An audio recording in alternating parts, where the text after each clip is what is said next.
ऐसे कितने रजिस्टर बनाओगे बेटा? इसके लिए ये, उसके लिए वो। हाँ, अगर ऐसा ही है कि क्लास वर्क और होमवर्क को अलग अलग रखना है तो उसका एक तरीका बता देता हूँ मैं।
Very good morning all of you.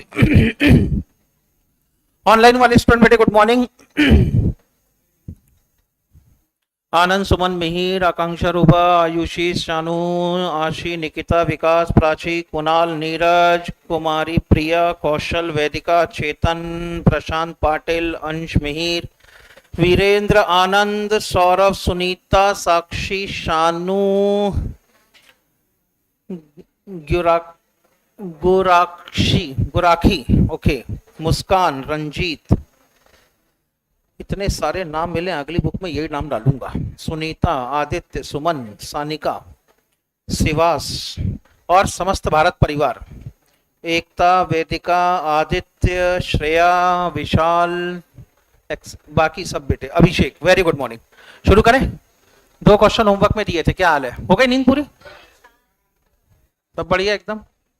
ऐसे ऐसे कुछ ऐसे ऐसे नहीं? गाना ना लगाऊं, जुम्बा करेंगे अपन? नहीं पक्का? ठीक है डन। हाँ क्वेश्चन नंबर 2 मैंने आपको होमवर्क में दे रखा था बेटे, ये था आपका क्वेश्चन नंबर 2। शुरू करें। वेरी गुड मॉर्निंग बेटे। संदेश, ओम, गाडगे, धनश्री, विशाल, चिराग। लो बेटे जल्दी क्रॉस चेक करना शुरू करो। जनरल एंट्री बनानी थी इसमें, लेकिन अच्छी बात ये थी कि नरेशन नहीं लिखना था। ठीक, शुरू करें। लो बेटे पहली entry, purchase of furniture on credit from Nigam ₹3000। Correct entry बनेगी furniture account debited to Nigam account. Ledger posting इस तरीके से होनी थी। इनकरेक्ट एंट्री में हुआ ये कि इसने शुभम अकाउंट को डेबिट करवा दिया 300 रुपीज से, सॉरी शुभम अकाउंट में पोस्टिंग कर दी, क्रेडिट करवा दिया 300 से। रेक्टिफाइड एंट्री बनी होगी आपकी Shubham account is to be debited by 300। Shubham account is to be debited by 300। Suspense account is to be debited by ₹2700 होना चाहिए था।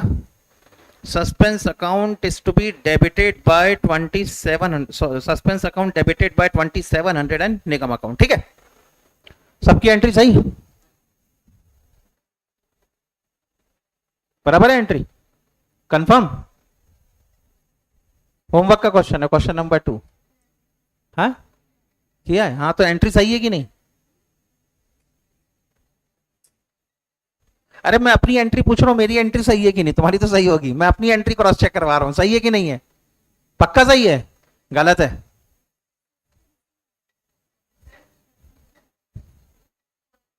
अरे मेरी एंट्री सही है कि नहीं? पक्का सही है ना? कंफर्म? ठीक है डन। हाँ बेटे सस्पेंस अकाउंट नहीं आएगा अगर आपका कहना है तो लो बेटे ऊपर से लेके नीचे तक एक बार और दिखा देता हूं, सुनो। करेक्ट अकाउंटिंग ट्रीटमेंट क्या था? करेक्ट अकाउंटिंग ट्रीटमेंट में यहां पर ये कह रहे हैं purchase of furniture on credit from Nigam 3000, बराबर है? करेक्ट एंट्री क्या बनाते? Furniture account debited to Nigam account 3000। इसकी लेजर पोस्टिंग कैसे करते? पहले फर्नीचर अकाउंट ओपन करते, डेबिट करवाते, निगम अकाउंट ओपन करते, क्रेडिट करवाते, इतना ठीक है। अब देखो अकाउंटेंट से क्या गलती हुई है। पोस्टेड टू शुभम अकाउंट, पहले तो अकाउंट गलत सिलेक्ट कर लिया उसने और अमाउंट भी गलत है, 300 रुपए है गलती।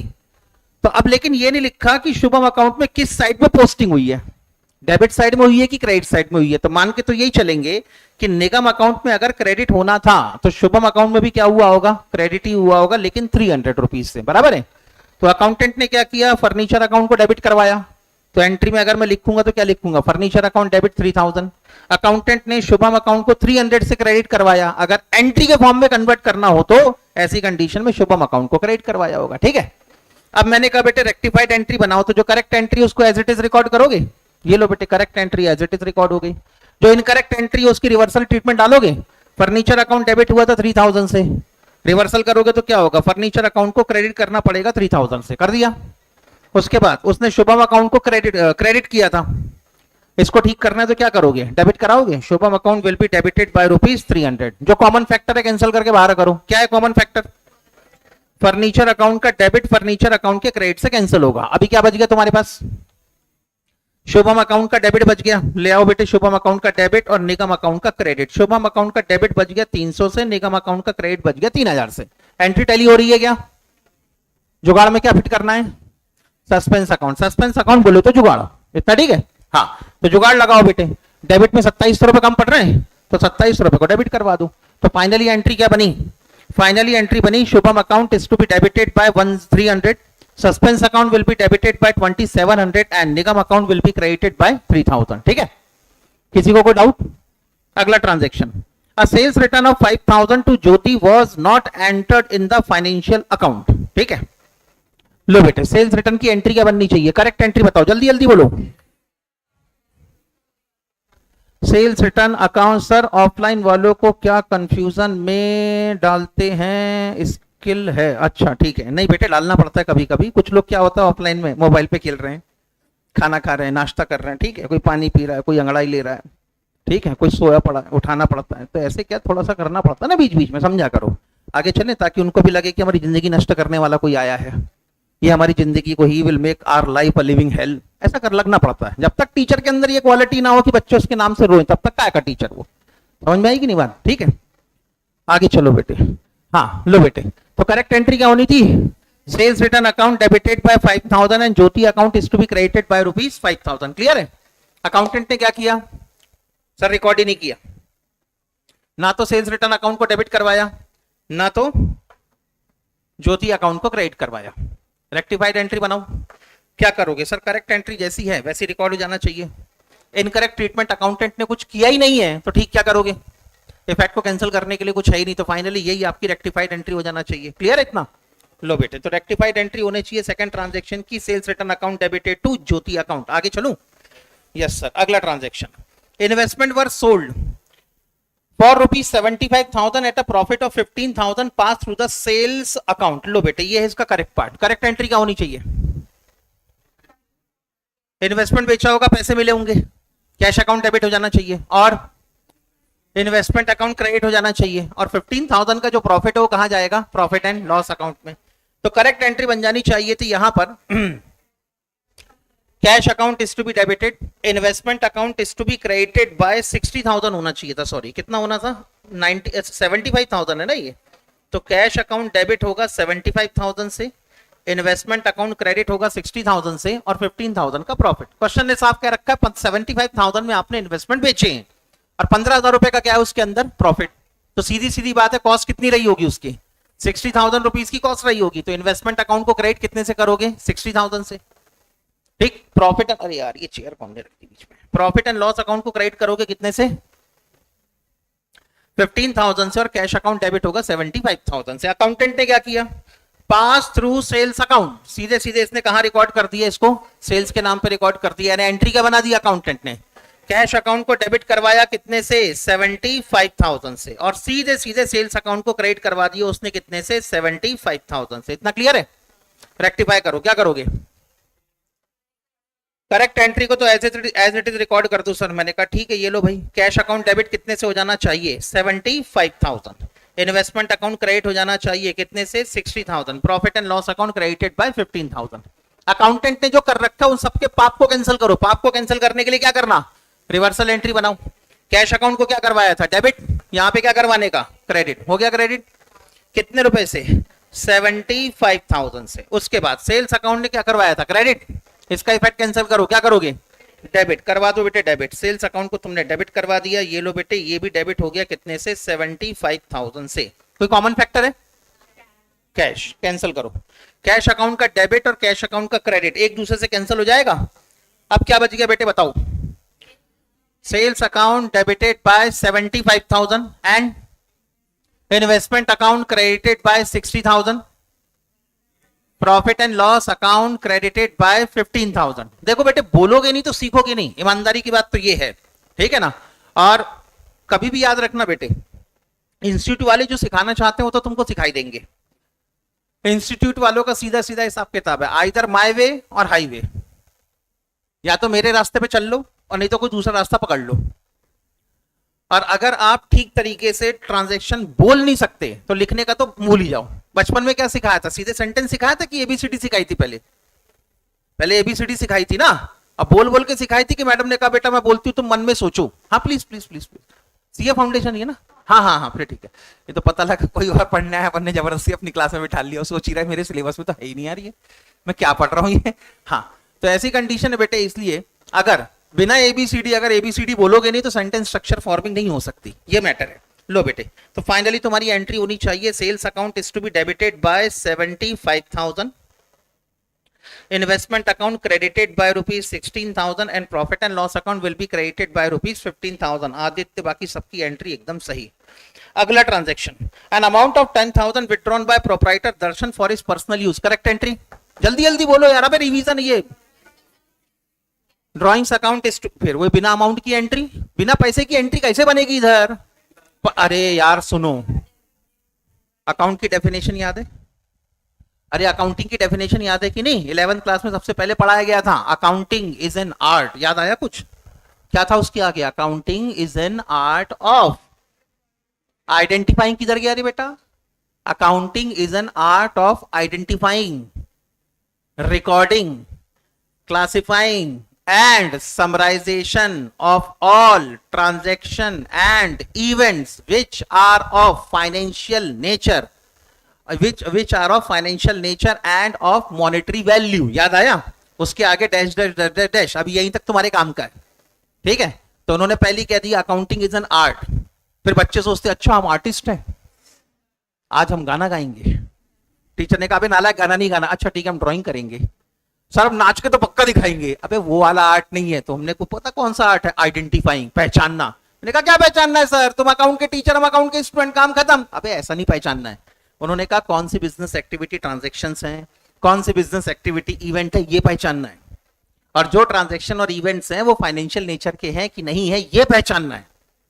और अगर फाइनेंशियल नेचर के हैं तो उनकी मॉनेटरी वैल्यू है या नहीं है, ये देखना है। इसको कहते हैं आइडेंटिफिकेशन। जब ये तीनों शर्तें पूरी होंगी तभी वो ट्रांजैक्शन और इवेंट कहां रिकॉर्ड होगा? अकाउंट की बुक में रिकॉर्ड होगा। इसलिए सबसे इंपॉर्टेंट स्टेप कौन सी है इसमें? आइडेंटिफिकेशन, ठीक है? अरे समझ में आ गई बात? हाँ, तो मुद्दा ये है कि भैया which are of monetary value, तो जिसकी मॉनेटरी वैल्यू नहीं होगी उसको ट्रांजैक्शन को रिकॉर्ड करोगे क्या? नहीं करोगे। और तुम्हारी तो एंट्री बिना में पैसों की बन जाती है। मेरे समझ में नहीं आता यार कैसी एंट्री बनाते हो तुम, ठीक है? तुमने तो अकाउंट की डेफिनेशन की धज्जियां उड़ा दी उठा के पहली फुर्सत में। कितनी महंगी डेफिनेशन है तुम्हें पता है? अमेरिका से आई है, हमने कॉपी करी है उसको और कॉपी पेस्ट निपटाया हमने उसको। यानी मजाक चल रहे हो तुम लोग? हमने भी बेटे पूरे वर्ल्ड की अकाउंटिंग देखी, फिर सबसे अच्छी डेफिनेशन जो लगी उसको कॉपी पेस्ट मारा अपन ने। फिर भी तुम पूरी डेफिनेशन नहीं बोलते यार, कैसी कैसी बात करते हो। हाँ, तो करेक्ट एंट्री क्या होनी चाहिए?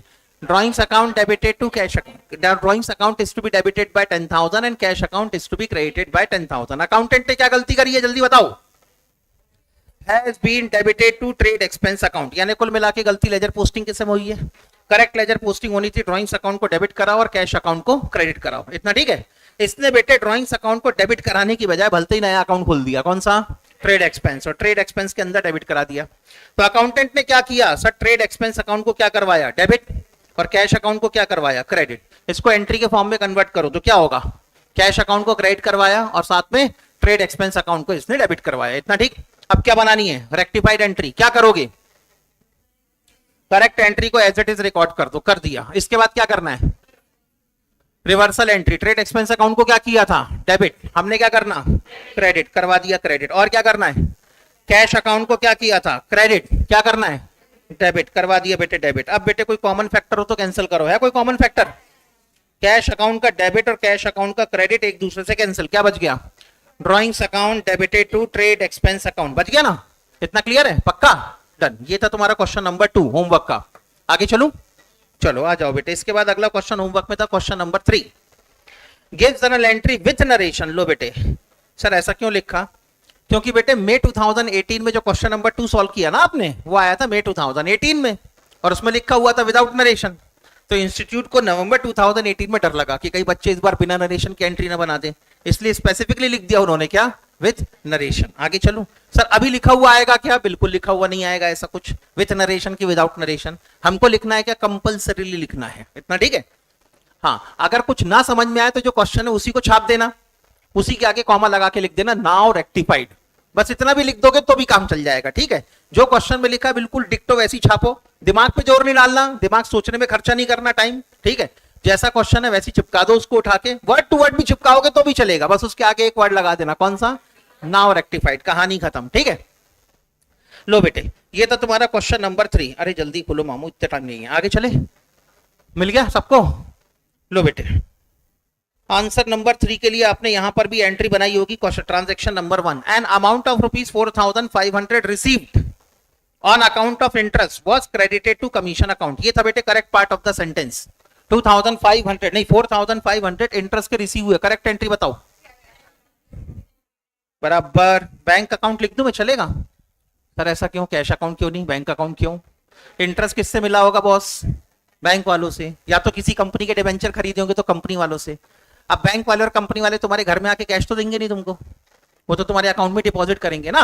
ये बात अलग है, बाद में तुम अपने बैंक अकाउंट से पैसे निकाल के खर्चा कर दो, वो समथिंग डिफरेंट। आगे बस, इसलिए पहले क्या डेबिट कर देना है यहाँ पे? Bank account. और मेरी तो सजेशन भी यही रहेगा कि सीए फाउंडेशन का पेपर देते समय अगर कहीं क्वेश्चन में कुछ भी नहीं लिखा है और पैसों का लेन देन है तो चुपचाप उठा के किसको डेबिट क्रेडिट कर देना? बैंक अकाउंट को डेबिट क्रेडिट कर देना। सर ऐसा क्यों? नरेंद्र मोदी जी है? सर मोदी जी कहां से आ गए बीच में? जब से यूपीआई पेमेंट आया है बेटे, हर आदमी 10 रुपए की चाय का पेमेंट भी किससे कर रहा है? भैया क्यूआर कोड देना। खड़े हो गए। कोई आदमी सोच रहा सेल्फी खींच रहा है। अबे सेल्फी नहीं खींच रहा, 10 रुपए चाय के दे रहा हूं मैं। ये मुद्दा हो जाता है, ठीक है। इसलिए आजकल तो हर सड़ी सड़ी सी बात का पेमेंट किससे होने लगा, बैंक के थ्रू होने लगा। इसीलिए बेस्ट ऑप्शन है कि बैंक अकाउंट को यूज करो, बचपन की आदत छोड़ दो कि सर कैश अकाउंट डेबिट और कैश अकाउंट क्रेडिट करेंगे। आगे चले, लो बेटे, अकाउंटेंट ने इसकी लेजर पोस्टिंग करते तो बैंक अकाउंट को डेबिट करवाना पड़ता और इंटरेस्ट अकाउंट को क्रेडिट करवाना पड़ता, यही होती करेक्ट लेजर पोस्टिंग। अकाउंटेंट ने क्या किया, क्रेडिटेड टू कमीशन अकाउंट, नया अकाउंट ओपन कर दिया उसने भाई ने, कौन सा, कमीशन अकाउंट। कमीशन अकाउंट को क्या कर दिया उसने, क्रेडिट। तो अकाउंटेंट ने क्या किया सर, अकाउंटेंट ने बैंक अकाउंट को डेबिट करवाया और कमीशन अकाउंट को क्या करवाया, क्रेडिट। एंट्री के फॉर्म में कन्वर्ट करोगे तो अकाउंटेंट के ट्रांजैक्शन के हिसाब से एंट्री बनी होगी bank account debited to commission account. बनाओ रेक्टिफाइड एंट्री। क्या करना है सर, करेक्ट ट्रांजैक्शन को एज इट इज रिकॉर्ड करवा दिया। इनकरेक्ट ट्रांजैक्शन में बैंक अकाउंट डेबिट हुआ है, क्या करना है, क्रेडिट करवाओ, करवा दिया बेटे। और क्या करना है, कमीशन अकाउंट सर क्रेडिट हुआ है, क्या करना है बोलो सर, इसको डेबिट करवा दो, करवा दिया। कोई कॉमन फैक्टर है कैंसिल करने के लिए, कौन सा, बैंक अकाउंट का डेबिट और बैंक अकाउंट का क्रेडिट कैंसिल, क्या बच गया आखिरी में, commission account debited to interest received account, done.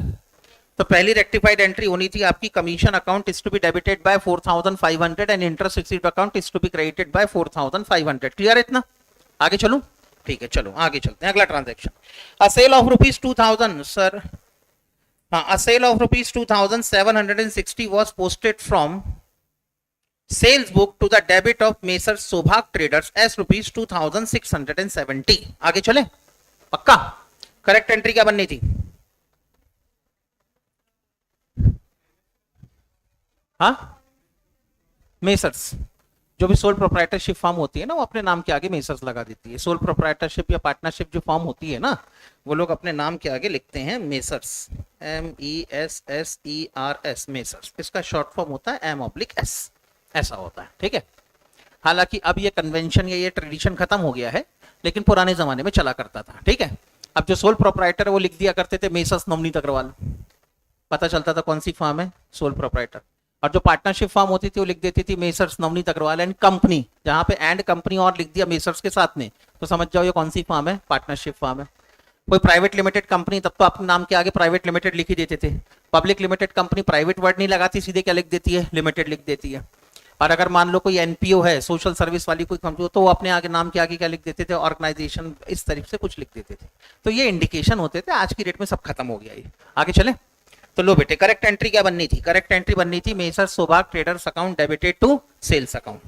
अब बेटे गलती कब हुई है, एंट्री के समय की लेजर पोस्टिंग के समय, लेजर पोस्टिंग के समय गलती हुई है। कायदे से लेजर पोस्टिंग में मेसर सौभाग ट्रेडर्स डेबिट होना चाहिए था और सेल्स अकाउंट क्रेडिट होना चाहिए था। अकाउंटेंट ने क्या किया, debit of messrs Saubhag traders, ठीक है, एज रुपीज 2670। समझ में आया बेटे, अकाउंट सही सिलेक्ट किया, बिल्कुल सही सिलेक्ट किया, साइट सही सिलेक्ट किया, वो भी एकदम सही था, बस गलती हो गई तो कहां हो गई, अमाउंट में गलती हो गई। इसको डेबिट करना चाहिए था 2760 से और डेबिट कितने से करवा दिया, 2670 से डेबिट करवा दिया। आगे चलें, तो अगर मैं देखूं तो क्या किया इन्होंने, मेसर सौभाग ट्रेडर्स को डेबिट करवाया है 2670 से और इन्होंने सेल्स अकाउंट को क्रेडिट करवाया है 2760 से, इतना ठीक है, ठीक है। लो बेटे, तो यहां पर इनकरेक्ट ट्रीटमेंट होगा, measure Saubhag traders account debited ये हुआ है 2670 से और सेल्स अकाउंट क्रेडिट हुआ है 2760 से। रेक्टिफाइड एंट्री बनानी है, बोलो क्या करूं, correct entry as it is record कर दो, कर दी एज इट इज रिकॉर्ड। अब क्या करना है, जल्दी जल्दी बोलो, सौभाग ट्रेडर्स अकाउंट डेबिट हुआ था, क्या करना है, क्रेडिट करवा दो, कितने से, 2670 से। उसके बाद सेल्स अकाउंट क्रेडिट हुआ है, क्या करना है, डेबिट करवा दो, कितने से, 2760 से डेबिट करवा दो, करवा दिया बेटे। अब क्या करना है, कॉमन फैक्टर कैंसिल करो। कौन कौन से कॉमन फैक्टर हैं, सेल्स अकाउंट का डेबिट सेल्स अकाउंट के क्रेडिट से कैंसिल, क्या बच गया, measure Saubhagya debit 2760, measure Saubhagya credit 2670, ऐसे बच गया। अब डेबिट और क्रेडिट है तो एक दूसरे को सेट ऑफ करोगे, जो डिफरेंस आएगा उसी से एंट्री बननी चाहिए। डिफरेंस कितने का है, 90 का। अब ये जो 90 का डिफरेंस आ रहा है ये डेबिट बैलेंस है कि क्रेडिट बैलेंस है, डेबिट बैलेंस है। तो क्या करना चाहिए एंट्री में, sir measure Saubhag traders account को डेबिट करवा दो 90 से, डबल एंट्री कंप्लीट हो रही है, नहीं हो रही, क्या करना, सस्पेंस अकाउंट को क्रेडिट करवाओ 90 से। तो फाइनली आपकी एंट्री बननी चाहिए messrs Saubhag traders account debited to suspense account by ₹90। आगे चले, ठीक है। सर हम तो सीए स्टूडेंट होकर सीए की मिस्टेक को रेक्टिफाई कर रहे हैं। नहीं बेटे मिहिर, ऐसा नहीं है। ये जो एंट्री बनाई होगी, एंट्री का बनाने का काम क्या चार्टर्ड अकाउंटेंट का होता है?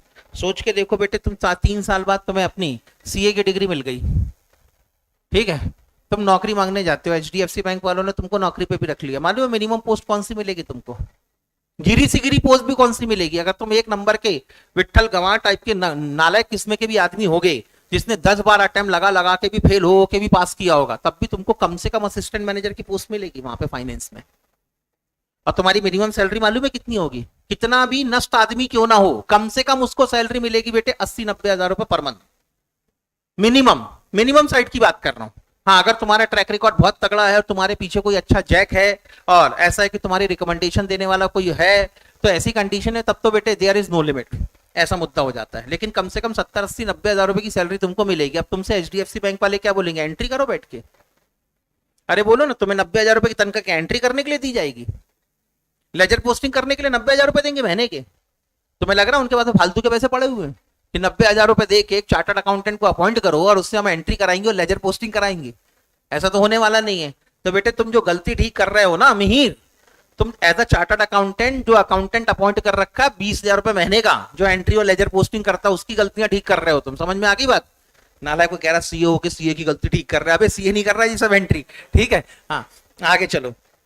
तुमने तो एकदम ही हल्का बना दिया सीए को। अबे इज्जत है अपनी, हाँ अपना, मेरी नहीं तो कम से कम सीए की तो इज्जत कर लो। हाँ आगे चलो। तो लो बेटे करेक्ट एंट्री बताओ क्या होनी चाहिए? Drawings account debited to bank account या कैश अकाउंट, जैसा लिखना चाहो एक ही बात है। आगे चले। लेजर पोस्टिंग के समय गलती हुई है या एंट्री के समय? एंट्री के समय।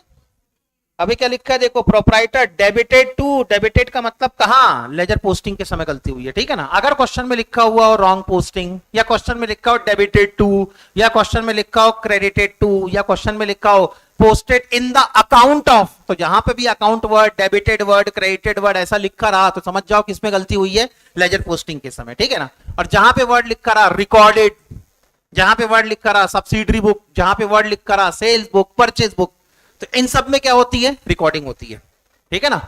रिकॉर्डिंग का मतलब एंट्री बनाना, लेजर पोस्टिंग का मतलब लेजर पोस्टिंग करना, इतना ठीक है ना। जैसे अकाउंट की डेफिनेशन की बात कर रहे थे ना अपन, क्या था अकाउंटिंग की डेफिनेशन? जल्दी बताओ। आर्ट ऑफ, क्या art of? Identifying, recording, recording का मतलब क्या हो गया? Journal entry. उसके बाद में क्या था? क्लासिफाइंग, क्लासिफाइंग का मतलब क्या हो गया? Ledger posting. उसके बाद क्या था? समराइजेशन, समराइजेशन में क्या आता है?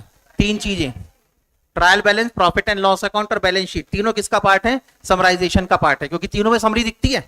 ट्रायल बैलेंस में साल भर के ट्रांजैक्शन की समरी है, प्रॉफिट एंड लॉस अकाउंट में साल भर की इनकम और एक्सपेंसेस की समरी है, और बैलेंस शीट के अंदर at the end of year जो आपकी एसेट्स और लायबिलिटी उसकी समरी है। तो समराइजेशन के अंदर 3 चीजें आ गई। क्या क्या आ गया? Trial balance, profit and loss account और बैलेंस शीट आ गई, ठीक है ना। तो ऐसी कंडीशन में सबसे पहले तो रिकॉर्डिंग होगी, बाद में क्या होगी? Ledger posting. तो एंट्री को देख के अगर वहां पे कहीं सेल्स बुक या परचेज बुक या कैश बुक ऐसे कोई वर्ड है तो समझ जाए कि गलती कहां पर हुई है? रिकॉर्डिंग के समय। लेकिन अगर लिखा है debited to, credited to, this account, that's account, फलाना अकाउंट, ठिकाना अकाउंट, ऐसा कुछ लिखा हुआ है, तो इसका मतलब गलती कहां हुई है? लेजर पोस्टिंग के समय। आगे चले। तो इन्होंने भी गलती कहां कर रखी है? लेजर पोस्टिंग के समय। कायदे से इनको ड्राइंग्स अकाउंट को डेबिट करना चाहिए था 35,000 से, और बैंक अकाउंट को क्रेडिट करना था 35,000 से। अब बताओ अकाउंटेंट ने गलती क्या करी है? डेबिटेड टू मशीनरी अकाउंट, इसने तो नया अकाउंट ओपन कर दिया, कौन सा? मशीनरी अकाउंट, और मशीनरी अकाउंट में डेबिट करवा दिया 35,000 से। यानी ड्राइंग्स अकाउंट को डेबिट करवाना छोड़ो, उसने डेबिट किसको करवाया? मशीनरी अकाउंट, और क्रेडिट किसको करवाया? Cash account. सर हर बार कैश अकाउंट प्रॉपर्ली डेबिट या क्रेडिट कैसे हो जाता है? ऐसा भी तो हो सकता है कैश अकाउंट में भी गलती हुई हो। कई बार अपने अंदर ये भी थॉट आता है कि सर जब मशीनरी अकाउंट में गलती है तो कैश अकाउंट में भी तो गलती हुई होगी। कैश अकाउंट में नॉर्मली गलती नहीं होती। वो क्यों गलती नहीं होती? क्योंकि कोई भी बिजनेस एंटिटी होगी, किसी भी सब्सिडरी बुक को मेंटेन करे या ना करे, कैश बुक तो पक्का मेंटेन कर रहे होंगे वो। और जब भी कोई कैश का ट्रांजैक्शन होगा सबसे पहले एंट्री कहां करेंगे? कैश बुक के अंदर। और अगर तुमको पैसे मिले हैं तो डेफिनेटली कैश बुक में कहां रिकॉर्ड करोगे? डेबिट में। और किसी को पैसे दिए हैं तो डेफिनेटली कहां रिकॉर्ड करोगे? क्रेडिट में।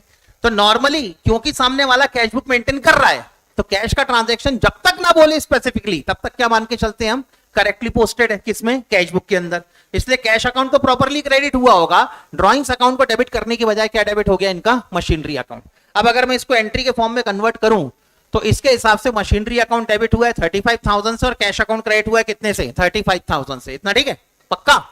आगे चलूं? लो बेटे रेक्टिफाइड एंट्री बताओ क्या करना है, जल्दी बोलो। एज इट इज रिकॉर्ड कर दिया बेटे, आगे बोलो फिर क्या करना है। मशीनरी अकाउंट को डेबिट करवाया था, क्या कर दूं? करवा दिया। आगे बोलो। कैश अकाउंट को क्रेडिट करवाया था, क्या कर दूं? डेबिट करवा दो, करवा दिया बेटे। और बोलो अब क्या करना है? कॉमन फैक्टर कैंसिल करना है। कौन सा? कैश अकाउंट का डेबिट किससे कैंसिल कर दूं? कैश अकाउंट के क्रेडिट से कैंसिल करवा दो, वो भी करवा दिया। फाइनली एंट्री क्या बच गई? Drawings account debited to, drawings account debited to machinery account, amount 35,000। आगे चले। इसके बाद अगला ट्रांजैक्शन था goods return by customer for ₹5,000, the same has been taken into stock but no entry has been recorded in the books. हमारे customer ने हमको goods वापस किया, केस कौन सा बनता है?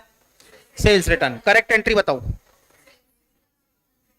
टू कस्टमर अकाउंट या पार्टी अकाउंट, जो भी जैसा भी लिखना है। कस्टमर अकाउंट लिख दो चलेगा, पार्टी अकाउंट लिख दो चलेगा, डेटर्स अकाउंट लिख दो चलेगा, ट्रेड रिसीवेबल अकाउंट लिख दो तो भी चलेगा। ठीक है? आजकल डेटर्स के लिए एक नया वर्ड आ गया, कौन सा? Trade receivable. ठीक है? अब जो आपकी मॉडर्न अकाउंटेंसी होने लगी उसमें कुछ शब्द बदले गए हैं, जैसे कि अभी तक कहते थे डेटर्स, डेटर्स की जगह अब क्या कहने लगे उसको हम लोग? Trade receivable. अभी आप लोग कहते थे स्टॉक, क्लोजिंग स्टॉक बोलते थे ना, अब उसको हम लोग कहने लगे इन्वेंट्री। याद आ गया? ठीक है? तो ऐसे करके कहीं ना कहीं कुछ ना कुछ शब्दों के साथ में हेरफेर अक्सर आपको देखने मिलता रहेगा with the passage of time. आगे चलो। लो बेटे इसके हिसाब से बेटे यहां पर एंट्री होनी चाहिए थी sales return account debited to customer account. Accountant ने क्या किया? नो एंट्री, एंट्री नहीं बनाई, यानी गलती कब हो गई? एंट्री के समय। एरर कौन सा है?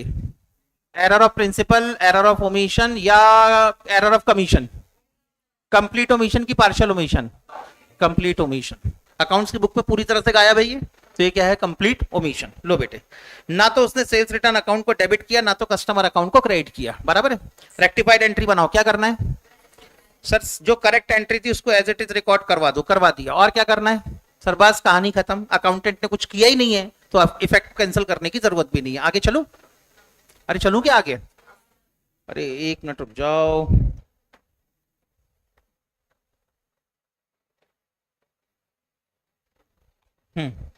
अभी ठीक है।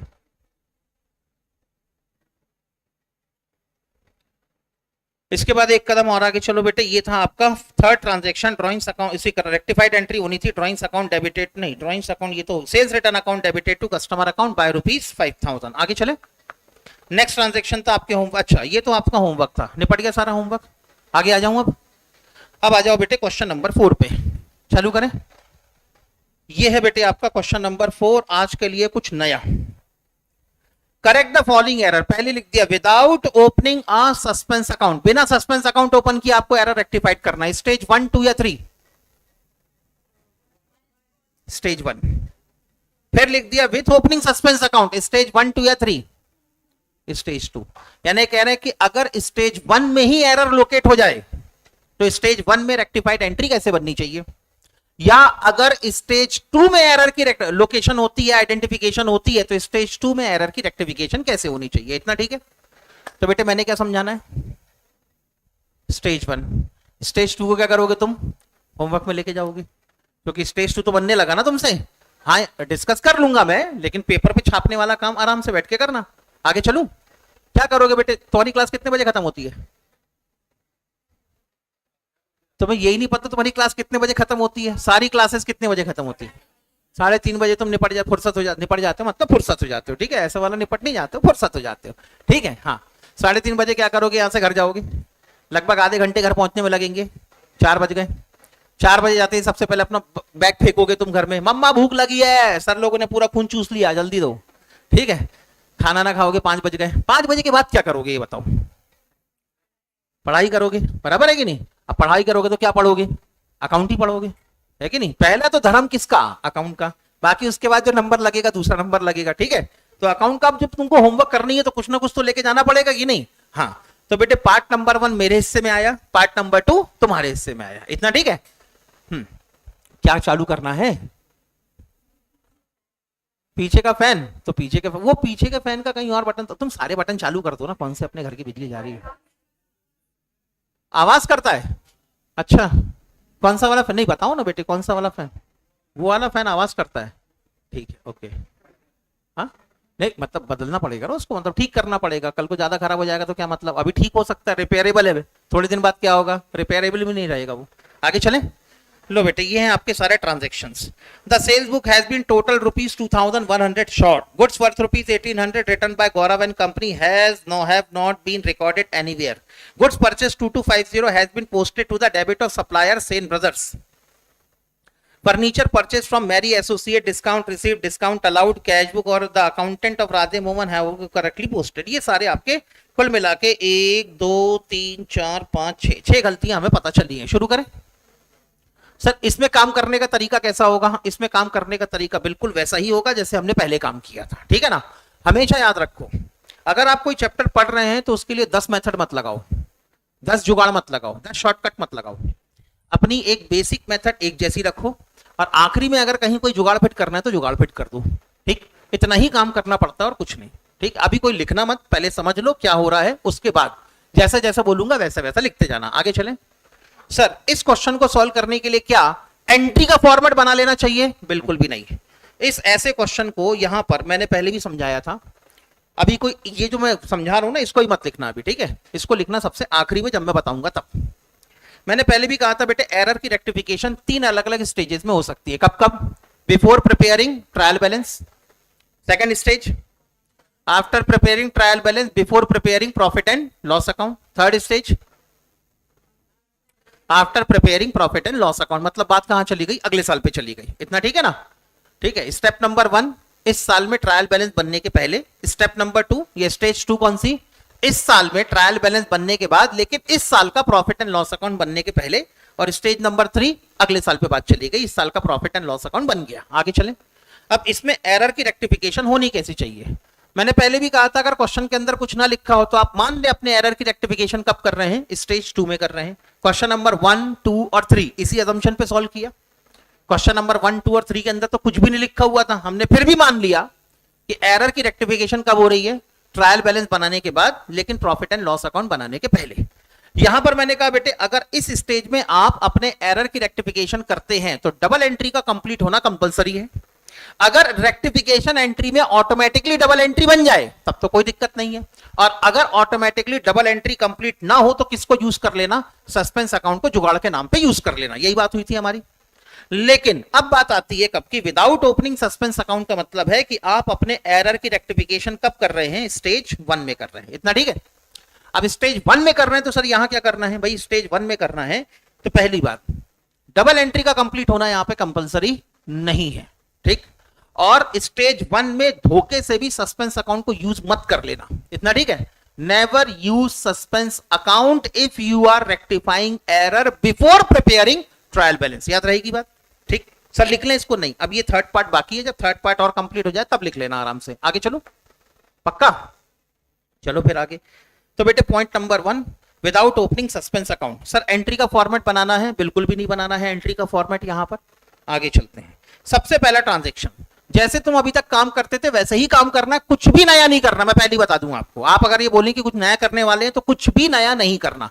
सबसे पहला the sales book has been total rupees 2100 short. आपकी एक सेल्स बुक बनी होगी, जिस जिस पार्टी को आपने क्रेडिट में गुड्स बेचा होगा सबकी एंट्री आपने कहां करवाई होगी? सेल्स बुक में। ए को गुड्स बेचा सेल्स बुक में रिकॉर्ड कर दिया, बी को बेचा सेल्स बुक में रिकॉर्ड कर दिया, सी को उधारी में सामान बेचा सेल्स बुक में रिकॉर्ड कर दिया। फाइनली आप क्या करोगे? सेल्स बुक का टोटल करोगे। सेल्स बुक का टोटल कहां ट्रांसफर होना चाहिए? सेल्स अकाउंट के क्रेडिट में ट्रांसफर हो जाना चाहिए। मानते हैं इस बात को? The total of sales book will be credited to sales account. तो जब आप इसकी लेजर पोस्टिंग करेंगे और ये कहते हैं कि सेल्स बुक के टोटल में गड़बड़ हुई है तो इसका सीधा इंपैक्ट कहां पर आएगा? सेल्स अकाउंट के अंदर आएगा। क्या इंपैक्ट आएगा सेल्स अकाउंट में? सर सेल्स अकाउंट का क्रेडिट भी 2100 से कम हो जाएगा। अब जब तुमने टोटली 2100 से कम किया है तो जो सेल्स अकाउंट में आप क्रेडिट करेंगे वो भी तो 2100 से कम ही ट्रांसफर होगा। अब इस एरर को रेक्टिफाई करने के लिए क्या करना चाहिए? सेल्स अकाउंट के क्रेडिट में 2100 रुपए कम है, क्या कर दो? सेल्स अकाउंट को क्रेडिट करवा दो। कितने रुपए से? 2100 रुपए से क्रेडिट करवा दो, कहानी खत्म। तो लो बेटे ये तुम्हारी रेक्टिफाइड एंट्री बन गई। क्या बन गई रेक्टिफाइड एंट्री? सेल्स अकाउंट कायदे से क्रेडिट हो जाना चाहिए कितने से? 2100 से। अभी तक आप क्या करते थे? ध्यान से सोचो। आप ये कहते थे कि सर सेल्स अकाउंट को क्रेडिट करवा दो 2100 से, डबल एंट्री कंप्लीट नहीं हो रही तो क्या यूज कर लो, सस्पेंस अकाउंट। और आप क्या करते थे, सस्पेंस अकाउंट को डेबिट करवा देते थे कितने से, सस्पेंस अकाउंट को डेबिट करवाते थे 2100 से। इस तरीके से आपकी डबल एंट्री कंप्लीट हो जाती थी, मानते हैं इस बात को। लेकिन अब आप एरर की रेक्टिफिकेशन कब कर रहे हैं, स्टेज 1 में या 2 में या 3 में। सस्पेंस अकाउंट यूज कर सकते हो, नहीं कर सकते। सस्पेंस अकाउंट यूज नहीं कर सकते, इसका मतलब डबल एंट्री तो बन ही नहीं सकती तुम्हारी। और डबल एंट्री अगर कंप्लीट नहीं हो सकती तो एंट्री के फॉर्म में एरर की रेक्टिफिकेशन दिखा भी नहीं सकते आप। तो आपको जो सही लगता है उसको टेक्सचुअल फॉर्म में दिखा दो बस। आपको सही क्या करना है बताओ, सेल्स अकाउंट को क्रेडिट कर देना चाहिए 2100 से। इसको अगर लिख दूं तो ऐसा लिखा जा सकता है, for rectifying this error sales account will be credited by ₹2100। एक लाइन में, एक सेंटेंस में आप अपने एरर की रेक्टिफिकेशन दिखा दें। क्या लिख दें यहां पर, under casting of sales book. Error क्या था तुम्हारा, सेल्स बुक का टोटल आपने कम किया था। टोटल कम करने को क्या कहते हैं हम लोग, अंडर कास्टिंग। और कहां पर अंडर कास्टिंग हुई थी, सेल्स बुक में।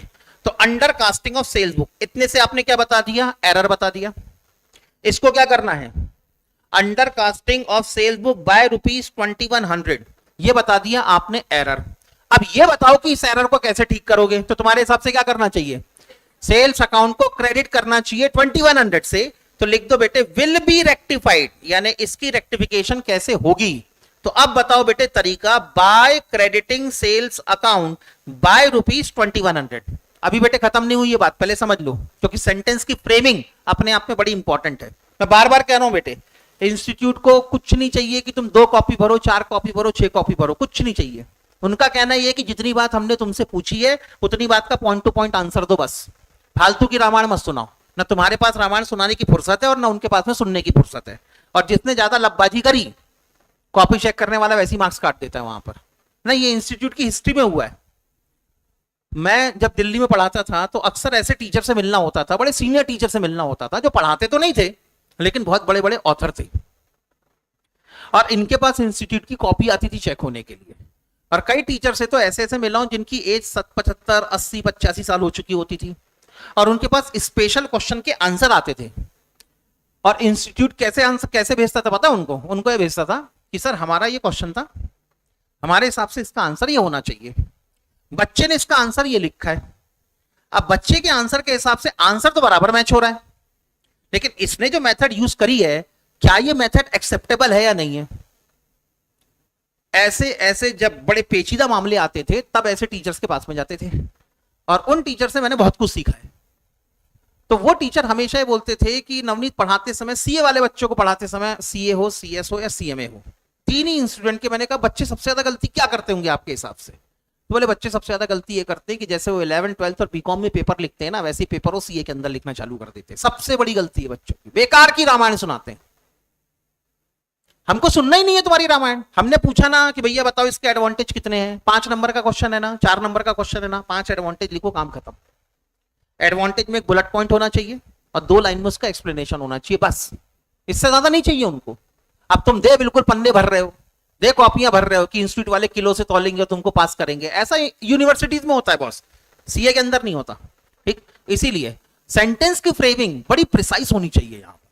तो सबसे पहले तो बताओ एरर क्या है। एरर क्या था, under casting of sales book by ₹2100, ये क्या बता दिया आपने, एरर। अब ये बताओ कि इसको रेक्टिफाई कैसे करोगे। तो लिखा विल बी रेक्टिफाइड बाय, क्या करना है, क्रेडिटिंग सेल्स अकाउंट बाय ₹2100। अब ये जो तुमने बताया, तुमने तो ये बताया कि सेल्स अकाउंट के अमाउंट के कॉलम में कितना लिखा जाएगा, तुमने ये बताया पर्टिकुलर के कॉलम में क्या लिखोगे, नहीं, इसीलिए लिखा जाएगा with wrong totalling of sales book, यानी पर्टिकुलर के कॉलम में क्या लिखना है, by wrong totalling of sales book. Amount के कॉलम में कितना लिखना है, 2100। यानी अगर आप इसको ऐसे बता देते हैं तो इसका मतलब आपने ये बता दिया कि इस एरर को अगर ठीक करना है तो आपको अपने सेल्स अकाउंट को क्रेडिट करवाना है कितने से, 1200 से। और पर्टिकुलर के कॉलम में क्या लिख देना है, बाय रॉन्ग टोटलिंग, अच्छा 2100, wrong totalling of sales book. इस तरीके से लेजर पोस्टिंग करके आप अपने इस एरर को ठीक कर देंगे। तो दोनों चीजें बतानी पड़ेगी, एरर क्या था ये भी बताना पड़ेगा, एरर की रेक्टिफिकेशन कैसे होगी यही बताना पड़ेगा, और रेक्टिफिकेशन पूरी बतानी पड़ेगी कि अमाउंट में कितना अमाउंट ट्रांसफर करना है और पर्टिकुलर के कॉलम में क्या लिखना है। समझ में आ गई बात? पक्का? हाँ, तो इस एरर की जहां जहां एंट्री कंप्लीट ना होती हो वहां पे सिर्फ आपको टेक्सचुअल प्रेजेंटेशन देके अपने आंसर को बता के खत्म कर देना है। समझ में आ गई बात? पक्का?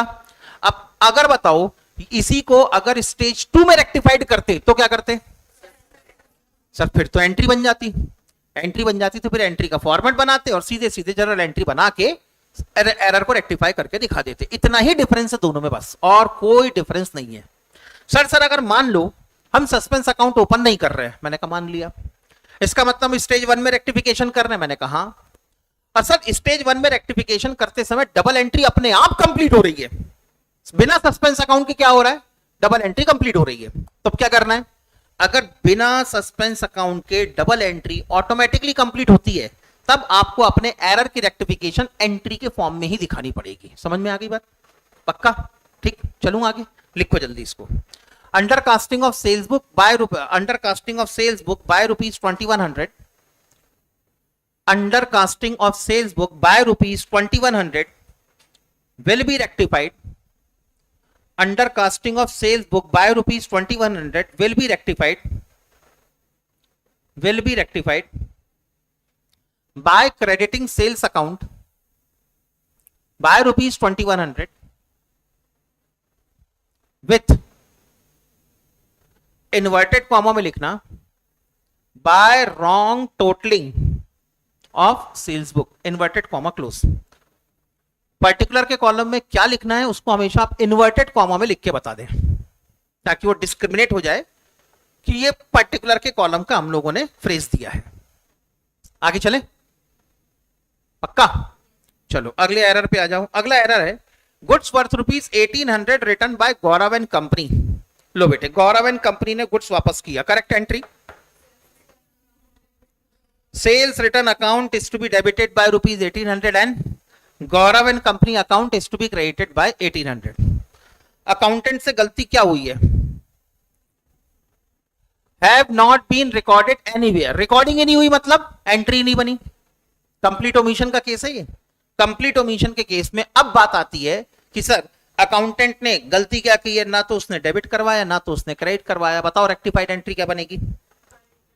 जो करेक्ट एंट्री उसको एज इट इज रिकॉर्ड कर दो sir, sales return account debited to Gaurav and company account. Incorrect treatment कुछ हुआ ही नहीं है जिसको आप कैंसिल करो, तो फाइनली रेक्टिफाइड। अभी बेटे 2 मिनट रुक के सोचेंगे। डबल एंट्री कंप्लीट हो रही है, विदाउट सस्पेंस अकाउंट कंप्लीट हो रही है।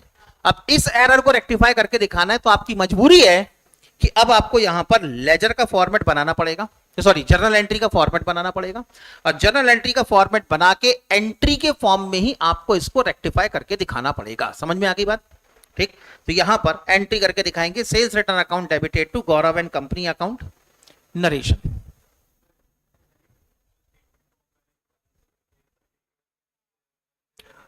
देखो फिर क्या होगा, उसका ऑर्डर बिगड़ जाएगा आपके क्वेश्चन का। पॉइंट नंबर 1 में स्टेटमेंट, पॉइंट नंबर 2 में एंट्री, पॉइंट नंबर 3 में स्टेटमेंट, पॉइंट नंबर 4 में एंट्री। ठीक है, अब आप पॉइंट 1 और 3 अलग से दिखाओगे, 2 और 4 अलग से दिखाओगे, तो जो क्वेश्चन का आंसर है, क्वेश्चन का जो वो है, क्या कहना चाहिए, फ्लो है, क्वेश्चन का फ्लो ही गड़बड़ हो जाएगा ना। आगे बढ़े? पक्का? लिख ली सबने एंट्री? आगे चलते हैं। लो बेटे अगला ट्रांजैक्शन, अगला ट्रांजैक्शन है गुड्स परचेज फॉर ₹2250। ये है बेटे correct part of the sentence. Correct entry बताओ। परचेस अकाउंट डेबिटेड टू, अब पता करना है कि सर कैश में परचेस हुई है कि क्रेडिट में, तो पूरा सेंटेंस पढ़ के देख लो। Have been posted to the debit of supplier Sen brothers. अब जब डेबिट सेन ब्रदर्स के अकाउंट में डेबिट करने मतलब गुड्स किस में परचेस हुआ होगा? क्रेडिट में। तो करेक्ट एंट्री क्या हो जानी चाहिए? Purchase account debited to Sen brothers account. इतना क्लियर है? गलती का वो ये एंट्री के समय की पोस्टिंग के समय? पोस्टिंग के समय। तो पहले लेजर पोस्टिंग सोचो। कायदे से तुम्हें परचेस अकाउंट को डेबिट करना चाहिए था 2250 से, और सेन ब्रदर्स अकाउंट को क्रेडिट करना चाहिए था 2250 से। मानते हैं इस बात को? अब अकाउंटेंट ने क्या किया? Posted to the debit of Sen brothers account, यानी सेन ब्रदर्स अकाउंट को क्रेडिट करने की बजाय इसने सेन ब्रदर्स अकाउंट को क्या करवा दिया? डेबिट। तो अकाउंटेंट ने किया क्या? परचेस अकाउंट को डेबिट करवाया और साथ में सेन ब्रदर्स अकाउंट को भी डेबिट करवाया। जो अकाउंटेंट ने किया है उसको एंट्री के फॉर्म में कन्वर्ट करो, तो एंट्री क्या बन गई? परचेस अकाउंट तो डेबिट हुआ सर, और साथ में सेन ब्रदर्स अकाउंट भी डेबिट हो गया। रेक्टिफाइड एंट्री बनानी है, क्या करना है बोलो sir? Correct entry as it is record कर देते हैं, purchase account debited to Sen brothers account, करवा दिए। ठीक है, अब क्या करना है सर? इनकरेक्ट ट्रीटमेंट जो भी अकाउंटेंट ने डाला है उसको कैंसिल करने के लिए रिवर्सल कर दो। परचेस अकाउंट को डेबिट कर रखा था, ठीक करने के लिए क्या करोगे? क्रेडिट। सेन ब्रदर्स अकाउंट को क्रेडिट डेबिट कर रखा था, ठीक करने के लिए क्या करोगे? क्रेडिट। करवा दिया, कॉमन फैक्टर कैंसिल करो। परचेस अकाउंट का डेबिट परचेस अकाउंट के क्रेडिट से कैंसिल, क्या बच गया finally? Sen brothers account credited by ₹2250 and Sen brothers account is to be credited by ₹2250। दोनों को मर्ज करके एक साथ लिख दूं तो सेन ब्रदर्स अकाउंट क्रेडिट हो जाना चाहिए कितने से? 4500। पहले बताओ डबल एंट्री कंप्लीट हो रही है? सस्पेंस अकाउंट यूज कर सकते हो? नहीं। तो फिर इसको एंट्री के फॉर्म में एरर की रेक्टिफिकेशन होगी या टैक्स में होगी? टैक्स के फॉर्म में। तो लिखो, टैक्स क्या लिखोगे ये बताओ, बोल के बताओ, पहले लिखना तो बाद में।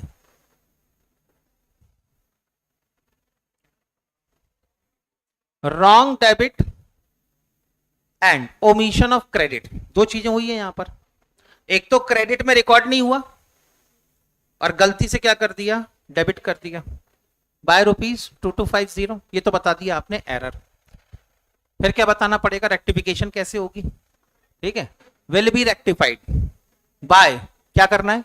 सेन ब्रदर्स अकाउंट को क्रेडिट करना है, तो क्या लिखेंगे? Will be rectified by crediting Sen brothers account by ₹4500। Particular के कॉलम में क्या लिखोगे?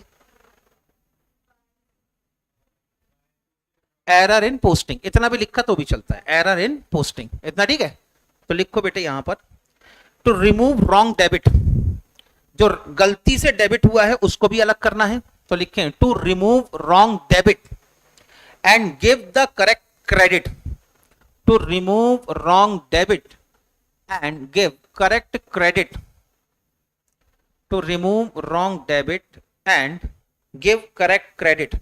Sen brothers account will be credited by ₹4500.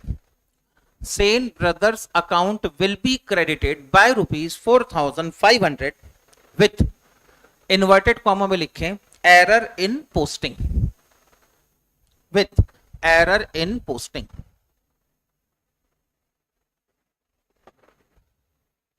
इतना समझ में आया? पक्का? आगे चले, चलो अगला ट्रांजैक्शन। सबका कंप्लीट यहां तक? लो बेटे अगले ट्रांजैक्शन पे आ जाओ। Furniture purchased from Mary associate 15,000। करेक्ट एंट्री बताओ क्या बननी है? बिल्कुल सही बेटे। अब इस बताओ बेटे गलती कब हुई है, एंट्री के समय कि लेजर पोस्टिंग के समय? Has been entered in purchase day book. Entered word लिखा है, एंटर्ड वर्ड किससे बना है? एंट्री से। यानी गलती कहां पर हुई है? एंट्री करते समय। एंट्री करने का मतलब जब आप ओरिजिनल बुक में रिकॉर्डिंग कर रहे थे तभी गलती कर दी आपने। अब फर्नीचर परचेस किया है तो कायदे से जर्नल प्रॉपर में आपको एंट्री बनानी चाहिए थी, लेकिन आपने कहां रिकॉर्ड कर दिया? सेल्स बुक में। यानी ये किसके जैसा ट्रीट हो गया? क्रेडिट सेल्स ऑफ गुड्स के जैसा रिकॉर्ड हो गया। समझ में आ गई बात? तो अब हुआ क्या होगा? इनकरेक्ट ट्रीटमेंट क्या बन गया? फर्नीचर अकाउंट डेबिट होने की जगह डेबिट क्या हो गया? Purchase account debit. और मैरी एसोसिएट की जगह क्रेडिट प्रॉपरली क्या हुआ होगा? मैरी एसोसिएट अकाउंट क्रेडिट हुआ होगा। समझ में आ गया सबको? किसी को कोई डाउट हो तो पूछ लो, अभी भी नहीं है कोई डाउट? आगे बढ़ जाए, बताओ रेक्टिफाइड एंट्री क्या बननी है? Furniture account debited to Mary associates account as it is record कर देना है।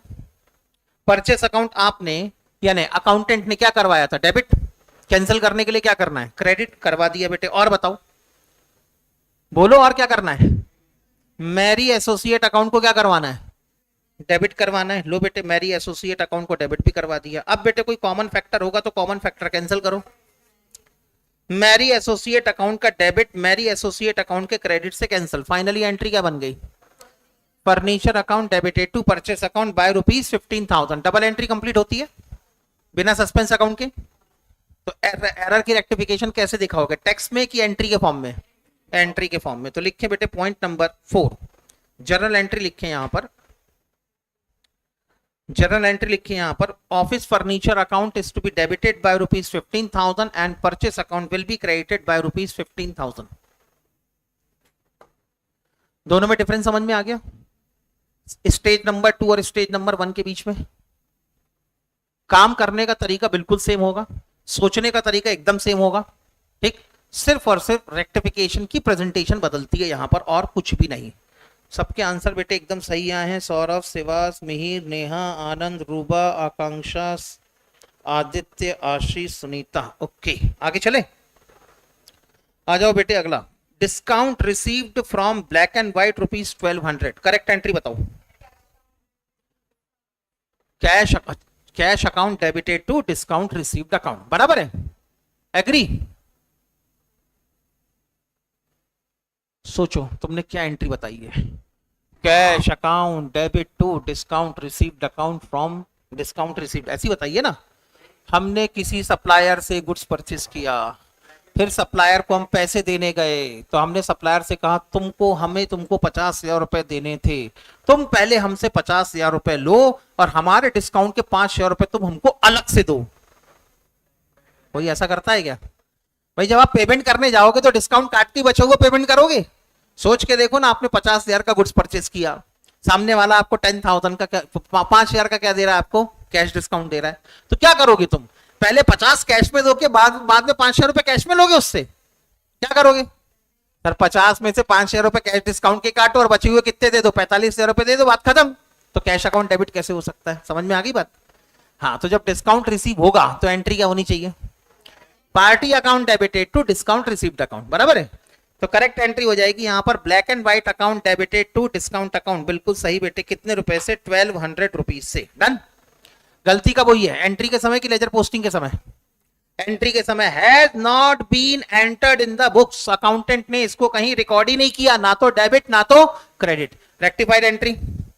सर जो करेक्ट एंट्री उसको एज इट इज रिकॉर्ड कर दो, मैंने कहा कर दिया। कुछ रिवर्सल कराना है क्या? नहीं। फाइनली एंट्री क्या बनी? Discount black and company account debited to discount received account, double entry complete होती है बिना सस्पेंस अकाउंट के। तो रेक्टिफिकेशन कैसे दिखाओगे? एंट्री के फॉर्म में। तो लिखे यहां पर point number 5 journal entry. Journal entry करके बता दें date, particular amount, debit, credit, ये वो, black and white account debited to discount received account by rupees 1200। आगे बढ़ जाऊं? अरे आगे चलूं क्या? चलो आगे चलो, फिर लिख के हो गया सभी का? सबका लिख के हो गया क्या? चलो फिर आगे बढ़ो एक कदम और। लो बेटे पढ़ो जल्दी से।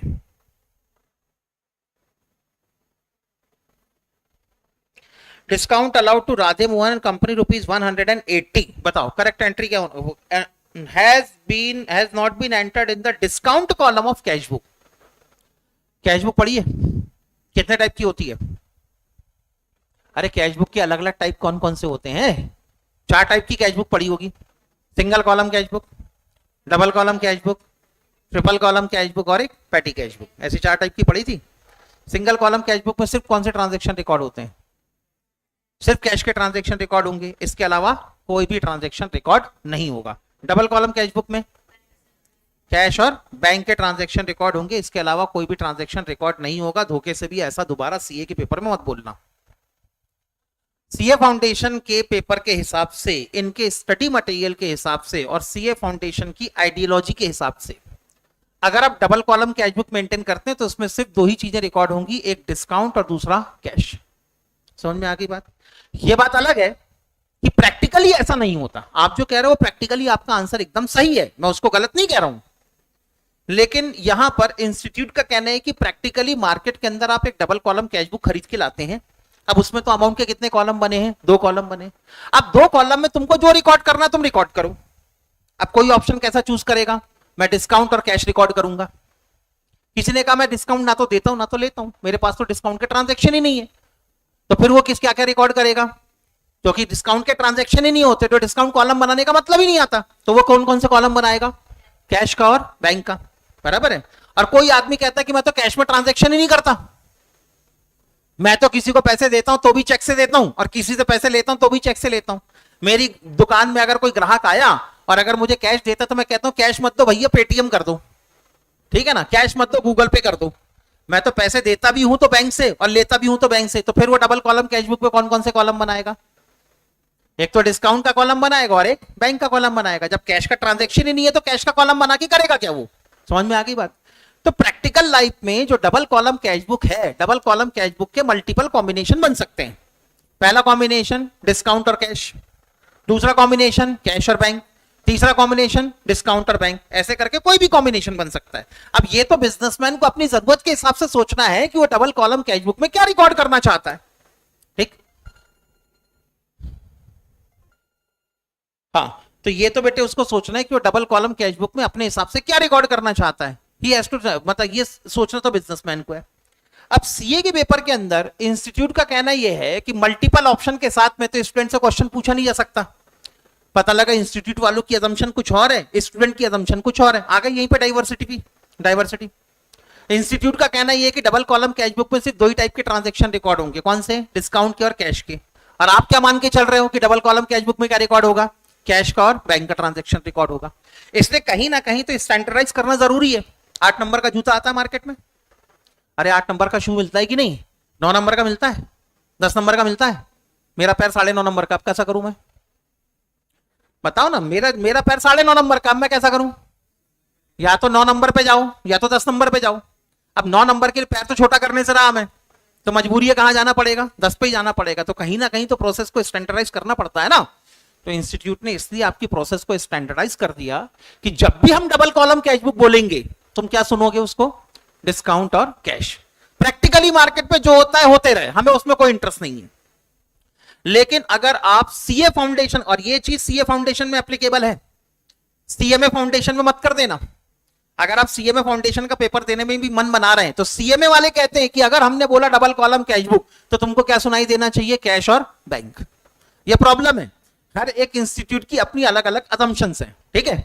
तो यहां पर आप अपने मन से कुछ नहीं कर सकते बॉस, आपको जो इंस्टीट्यूट की रिटर्न असम्पशंस हैं उन्हीं को फॉलो करना पड़ेगा। पेपर किसका देना अपने को, आईसीआई का, तो माननी भी किसकी पड़ेगी, आईसीआई।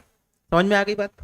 तो इसीलिए डबल कॉलम कैश बुक में आज से आप सीए फाउंडेशन के पेपर के लिए डबल कॉलम कैश बुक में दो ही टाइप के ट्रांजैक्शन रिकॉर्ड होते हैं, कौन कौन से, कैश और डिस्काउंट का ट्रांजैक्शन रिकॉर्ड होता है, ऐसा हम मान के चलेंगे। आपका आंसर गलत नहीं है, लेकिन मैं आपको इंस्टीट्यूट की असम्पशन बता रहा हूं क्योंकि पेपर हमें सीए इंस्टीट्यूट का देना है। इतना क्लियर, डन। तो यहां पर बेटे दो टाइप के ट्रांजैक्शन रिकॉर्ड होते हैं आपकी कैश, मतलब ये कह रहे डबल कॉलम कैश बुक बनाओ, हमने कहा बना देंगे डबल कॉलम कैश बुक। ये लो बेटे बन गई double column cash book. Double column cash book में कौन कौन से कॉलम होंगे, एक डिस्काउंट का और दूसरा कैश का, मान के चल रहे हैं अपन ये, ठीक है, डन। अब करना क्या चाहिए था, अगर आपने किसी को डिस्काउंट अलाउ किया है तो इसे आपको अपनी कैश बुक में किस साइड रिकॉर्ड करना चाहिए था, डेबिट साइड की क्रेडिट साइड, डेबिट साइड में रिकॉर्ड कर देना चाहिए था पक्का। अगर समझ में ना आए तो एंट्री सोचो, डिस्काउंट अलाउड की एंट्री क्या बनती है, discount allowed account debited to party account. तो एंट्री में तुम क्या कर रहे हो, डिस्काउंट अलाउड को डेबिट, तो कैश अकाउंट में भी, कैश बुक में भी क्या करोगे, डेबिट ही करना पड़ेगा ना। ऐसा तो है नहीं कैश बुक के लिए नियम बदल जाएंगे तुम्हारी डबल एंट्री के। तो यहां पर डिस्काउंट अलाउड अकाउंट आपको अपनी कैश बुक में डेबिट करना चाहिए था, पहले पूरा समझ लो उसके बाद आगे चलेंगे। अब ये तुमने कैश बुक बना दी, कैश बुक में डिस्काउंट अलाउड अकाउंट को डेबिट करवा दिया 180 से। मैंने कहा लेजर पोस्टिंग करो। लेजर पोस्टिंग करने के लिए कौन सा अकाउंट ओपन करते तुम, दो अकाउंट ओपन करने पड़ते आपको, कौन सा, एक डिस्काउंट अलाउड अकाउंट ओपन करना पड़ता और दूसरा कस्टमर अकाउंट। कस्टमर कौन है, Radhe Mohan and company. Discount allowed account को आप 180 से डेबिट करवाते, करेक्ट लेजर पोस्टिंग की बात कर रहा हूं मैं अभी। डिस्काउंट अलाउड अकाउंट को आप डेबिट करवाते और राधे मोहन अकाउंट को क्या करवाते, क्रेडिट करवाते। अब अगर मैं तुमसे कहूं कि कैश अकाउंट डेबिट ही नहीं हुआ, cash book, sorry cash account नहीं, कैश बुक डेबिट ही नहीं हुई। अब कैश बुक डेबिट नहीं हुई तो क्या डिस्काउंट अलाउड अकाउंट डेबिट हुआ होगा, राधे मोहन अकाउंट क्रेडिट हुआ होगा, गलती होगी तो फिर दोनों जगह, क्योंकि जब ये ट्रांजैक्शन यहां पर है ही नहीं। सो 2 मिनट के लिए सोच के देखो ना बेटे, ट्रांजैक्शन यहां पे है ही नहीं। अब कैश बुक में डिस्काउंट अलाउड नाम का ट्रांजैक्शन तुम्हारे कैश बुक में है ही नहीं, तो लेजर पोस्टिंग कैसे हो सकती है इसकी, हुई होगी क्या लेजर पोस्टिंग, नहीं हुई होगी लेजर पोस्टिंग। इसका मतलब डिस्काउंट अलाउड अकाउंट भी डेबिट नहीं हुआ होगा और राधे मोहन अकाउंट भी क्रेडिट नहीं हुआ होगा, ऐसा हमारा प्राइमा फेसी जजमेंट आता है। इतना ठीक है। लेकिन क्वेश्चन में एक लाइन लिखी हुई है, the account of Radhe Mohan and company has however been correctly posted. तो कायदे से तो गलती दोनों जगह होनी चाहिए थी, कहां कहां होनी चाहिए थी, डिस्काउंट अलाउड अकाउंट को डेबिट भी नहीं होना चाहिए था, राधे मोहन अकाउंट को क्रेडिट भी नहीं होना चाहिए था। लेकिन अकाउंटेंट ने राधे मोहन अकाउंट को तो फिर भी क्या करवा दिया, क्रेडिट करवा ही दिया। तो सिर्फ गलती बची तो कहां बची आपकी, डिस्काउंट अलाउड अकाउंट में गलती बची। इतना समझ में आ गई बात।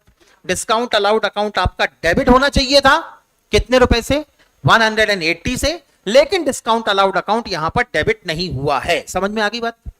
रेक्टिफिकेशन करोगे तो क्या करना चाहिए तुम्हारे हिसाब से? डिस्काउंट अलाउड अकाउंट को डेबिट कर देना चाहिए। कितने से? 180 से। पहले बताओ एरर कौन सा है ये? पार्शियल ओमिशन, बराबर है। पार्शियल ओमिशन है तो पक्का सिंगल साइडेड एरर होगा। ये सिंगल साइडेड एरर होगा तो इसकी डबल एंट्री तो कंप्लीट हो नहीं रही है। सस्पेंस अकाउंट आप यूज कर नहीं सकते, तो ऐसे एरर की रेक्टिफिकेशन किस में दिखाएंगे? टेक्स्ट फॉर्म में दिखाएंगे। एरर समझ में आ गया? ठीक है, डन। लिखो बेटे टेक्स्ट फॉर्म में इसको। Non recording of discount allowed in cash book, non recording of discount allowed in cash book, non recording of discount allowed in cash book. Ruba बेटे आपने लिखा है पार्शियल ओमिशन ऑफ एंट्री। बेटे entry का partial omission नहीं होता, अगर entry में ओमिशन होता तो कंप्लीट ओमिशन होता है। गलती यहां पर हुई है लेजर पोस्टिंग के समय, ठीक है। हाँ आगे चलें। Non recording of discount allowed in cash book will be rectified by debiting discount allowed account, will be rectified by debiting discount allowed account by rupees 180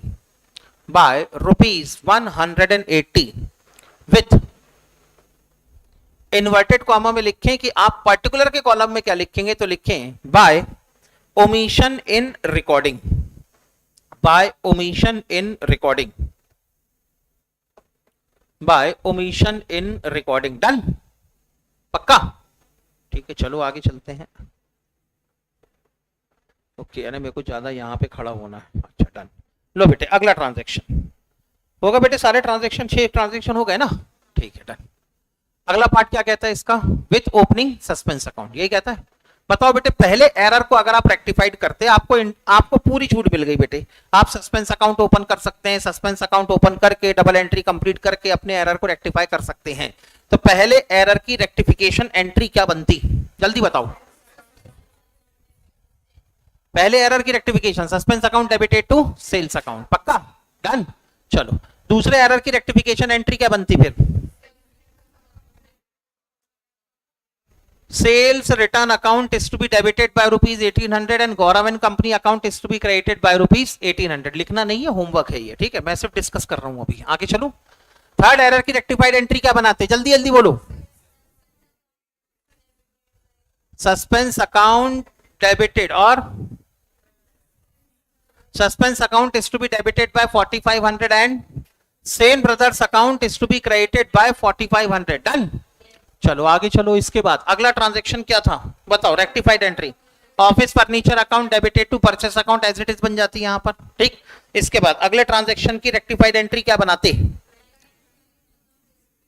bank account is to be debited and black and white account is to be debited by rupees 1200 and discount received account will be credited by 1200। अगले transaction के लिए discount allowed account is to be debited by 180 and, क्योंकि double entry complete नहीं हो रही है, error की rectification कब हो रही है? स्टेज 2 में हो रही है, इसलिए आप क्या क्रेडिट करेंगे?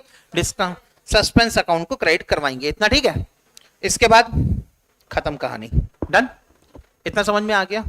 तो क्वेश्चन नंबर 6 का पार्ट बी कौन सा? Rectification of error with suspense account, ये आपके लिए होमवर्क में होगा। इतना क्लियर है? पक्का? डन। चलो एक मिनट, मेरे पास नोट्स हैं क्या? डाउनलोड कल किए तो थे। Channel channel channel channel channel channel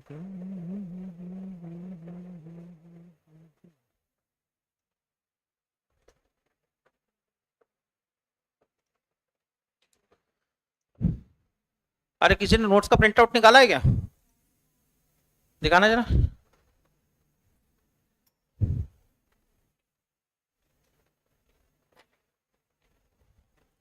question number 1 complete हो गया, 2 कंप्लीट हो गया, क्वेश्चन नंबर 3 भी। यार ये फॉन्ट इतने छोटे छोटे आए क्या? नहीं फॉन्ट तो बड़े होना चाहिए था। अच्छा उसको 90% में इसको फोटोकॉपी करवाया क्या?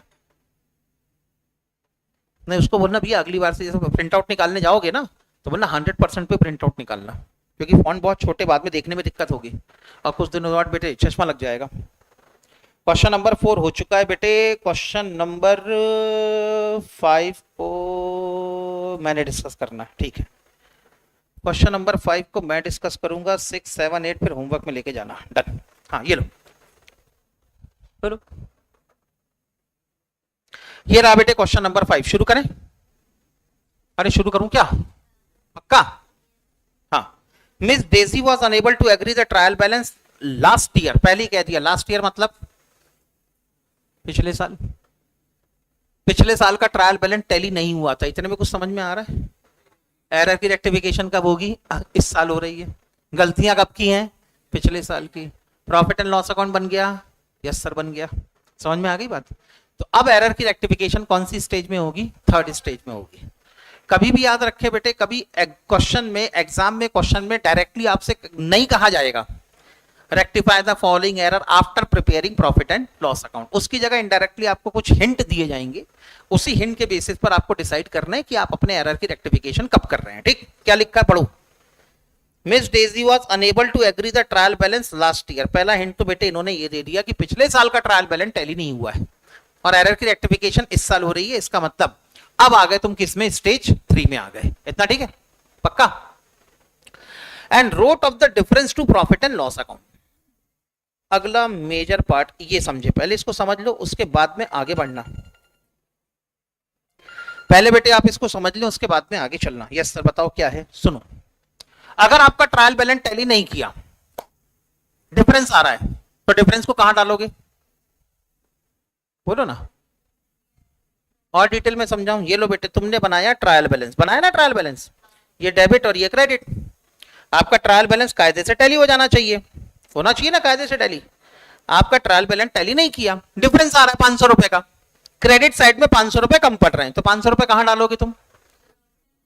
हैं?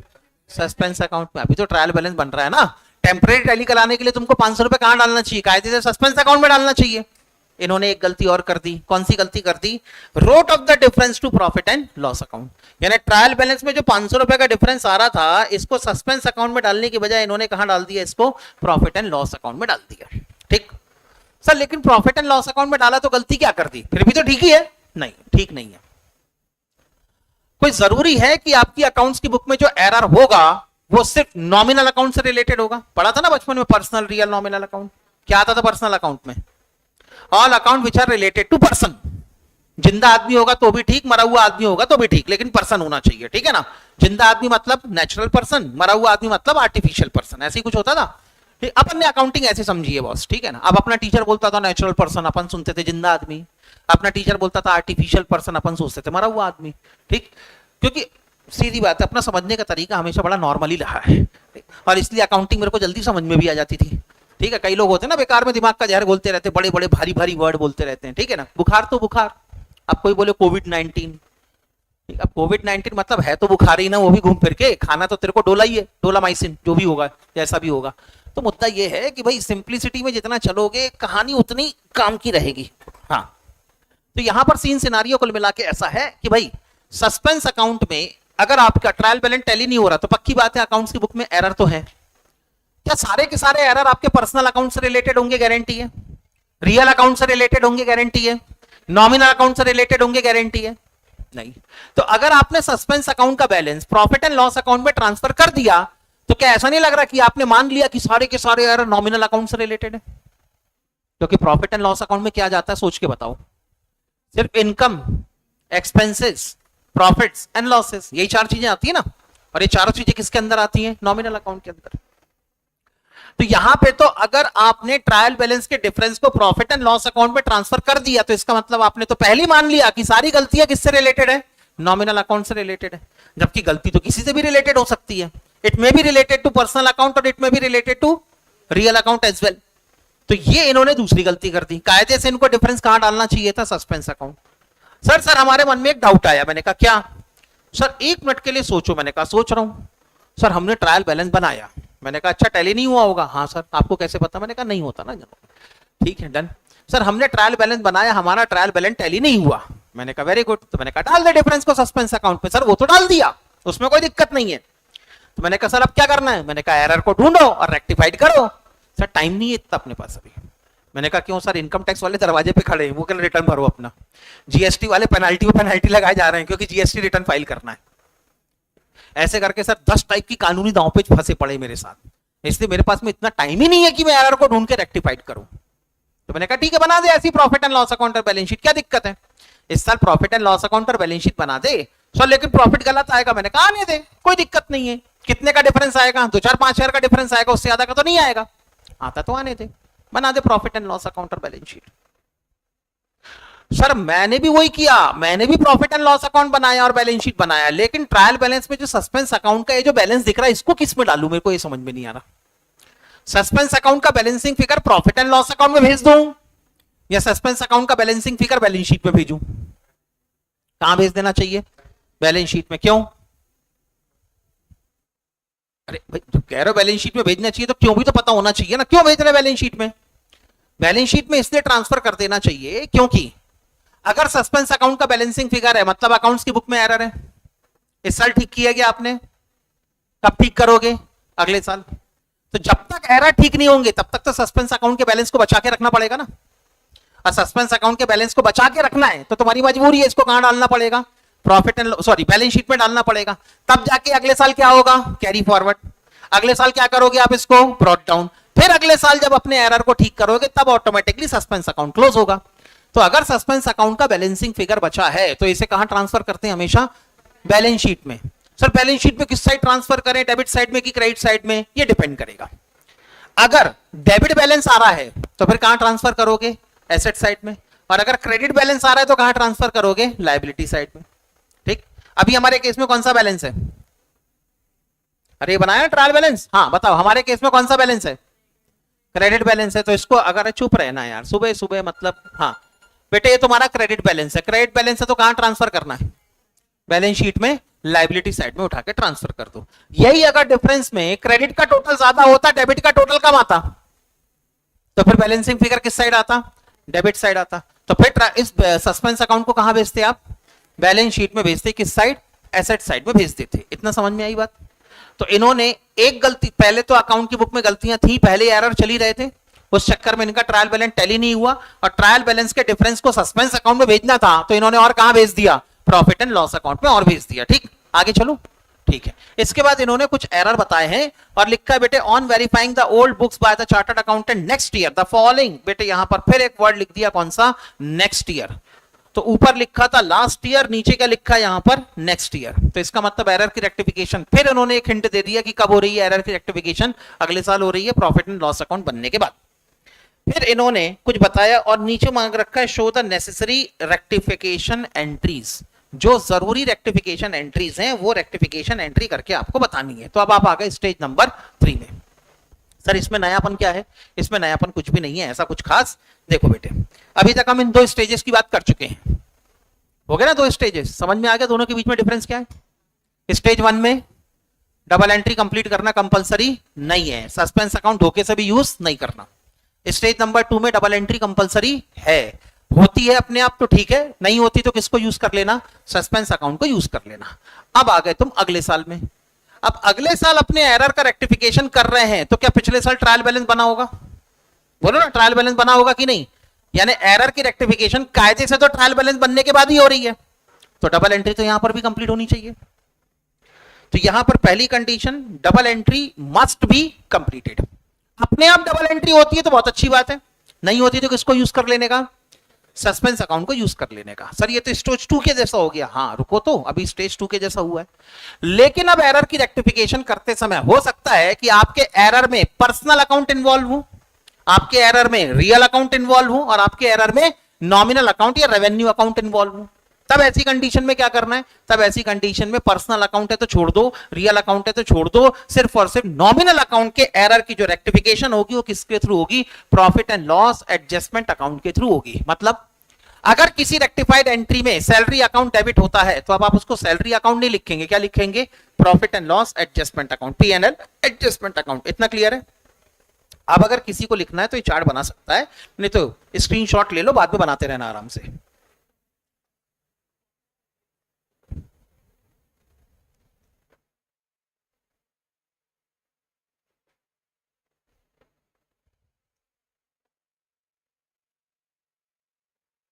आगे चलो, पक्का।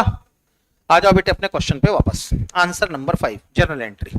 एंट्री तो बनेगी बनेगी, यहाँ पे सारे एरर की रेक्टिफिकेशन किस फॉर्म में आएंगी, एंट्री के फॉर्म में ही आएगी। बना लिया बेटे सबने फॉर्मेट? जल्दी करो, लिखो आंसर नंबर 5 और बनाओ बेटे फॉर्मेट। हाँ 11 बजे तक कुछ काम?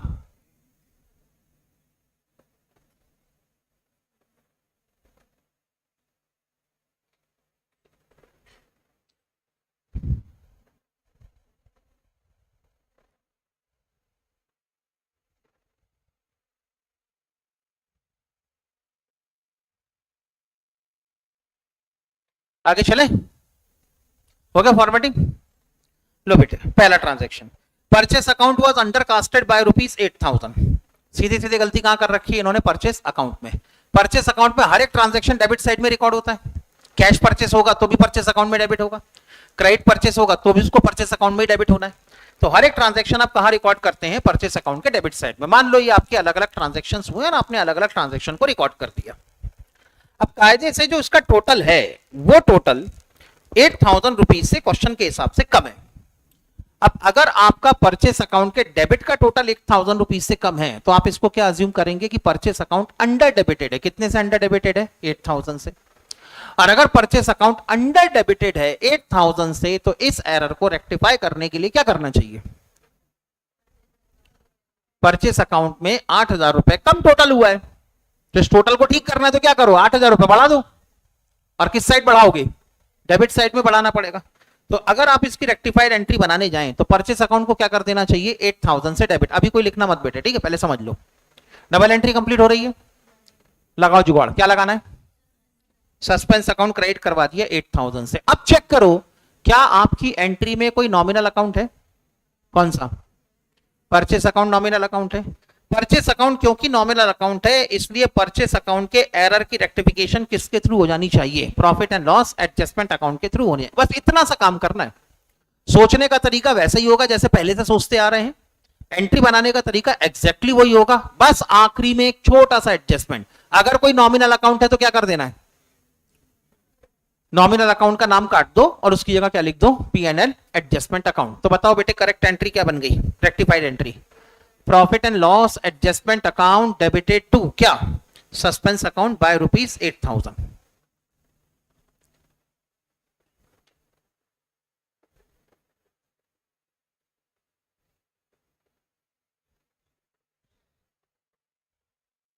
चले आगे,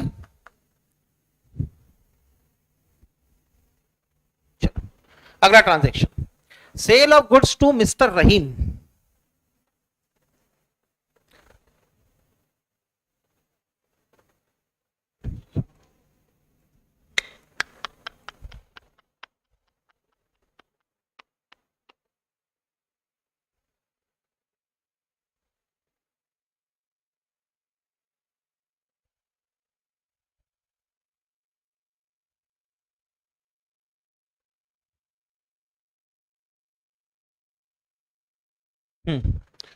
चलो बेटे आगे, करेक्ट एंट्री बताओ। Sale of goods to mister Rahim 2,500। Correct entry होनी चाहिए mister Rahim account debited to sales account, होना चाहिए।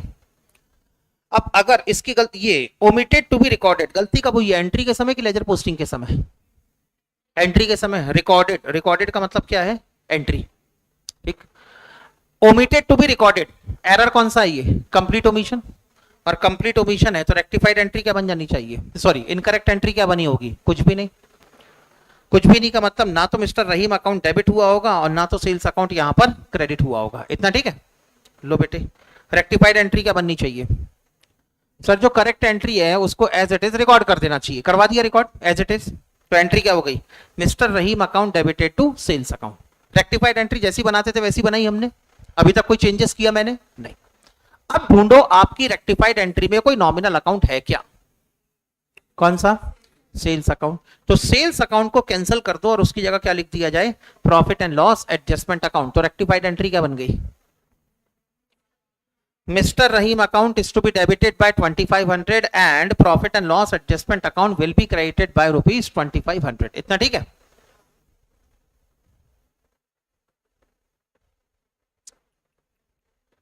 बेटे यहाँ पर कुछ टेक्निकल इशू आ गया है, इसीलिए क्लास को यहाँ पर रोकना पड़ेगा।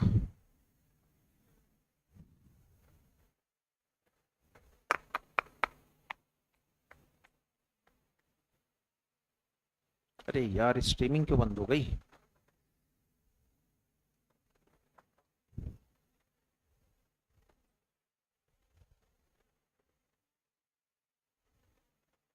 एक मिनट।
हाँ बेटे शुरू करें।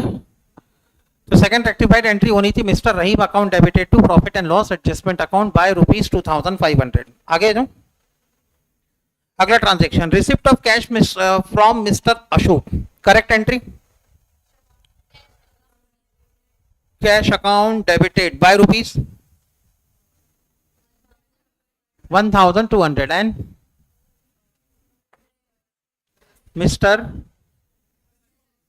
Mister Ashok account is to be credited by ₹1200। गलती एंट्री के समय हुई है या लेजर पोस्टिंग के समय?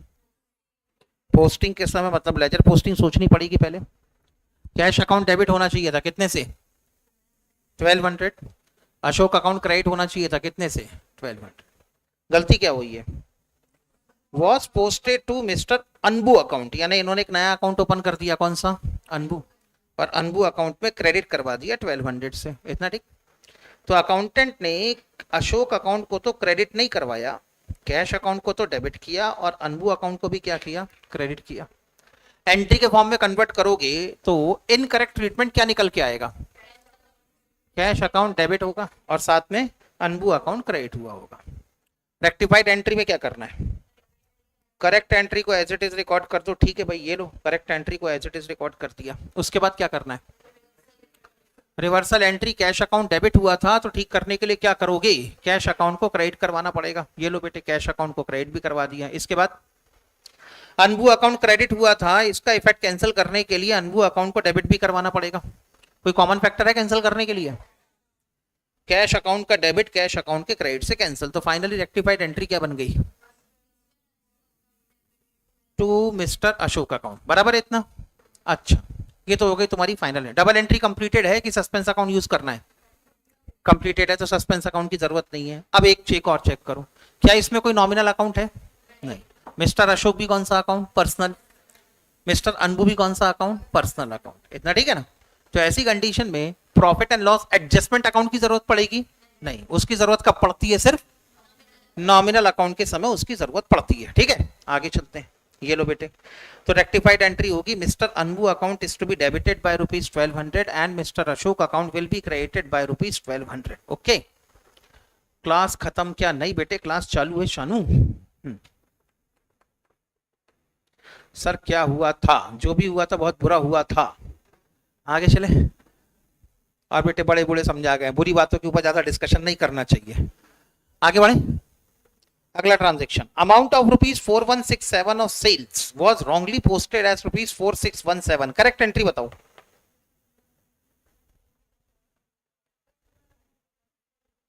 अमाउंट ऑफ 4167 ऑफ सेल्स, तो एंट्री क्या हो जाना चाहिए? या तो कस्टमर अकाउंट, या तो पार्टी अकाउंट, या तो डेटर्स अकाउंट, या तो trade receivable account debit and sales account is to be credited by ₹4167। गलती कब हुई है? एंट्री के समय या लेजर पोस्टिंग के समय?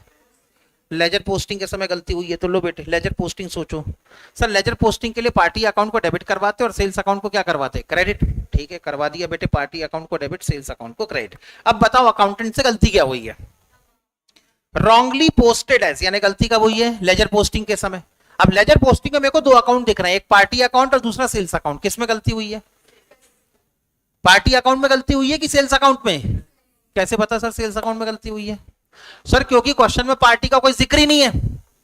If the question is completely silent about the party account, तो गलती कहां हुई होगी? डेफिनेटली सेल्स अकाउंट में गलती हुई होगी, क्योंकि जो चीज क्वेश्चन के अंदर साइलेंट है इसका मतलब वो अकाउंटिंग ट्रीटमेंट करेक्ट है।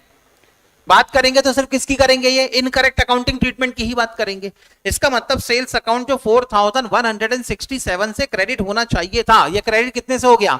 4617 ने। तो अकाउंटेंट ने क्या किया?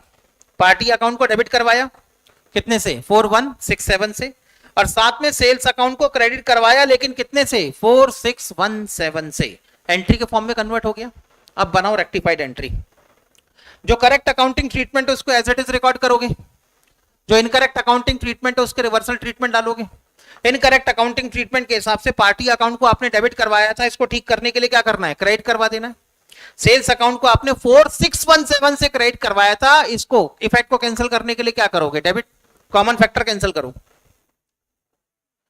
पार्टी अकाउंट का डेबिट पार्टी अकाउंट के क्रेडिट से कैंसिल होगा। अब क्या बच गया?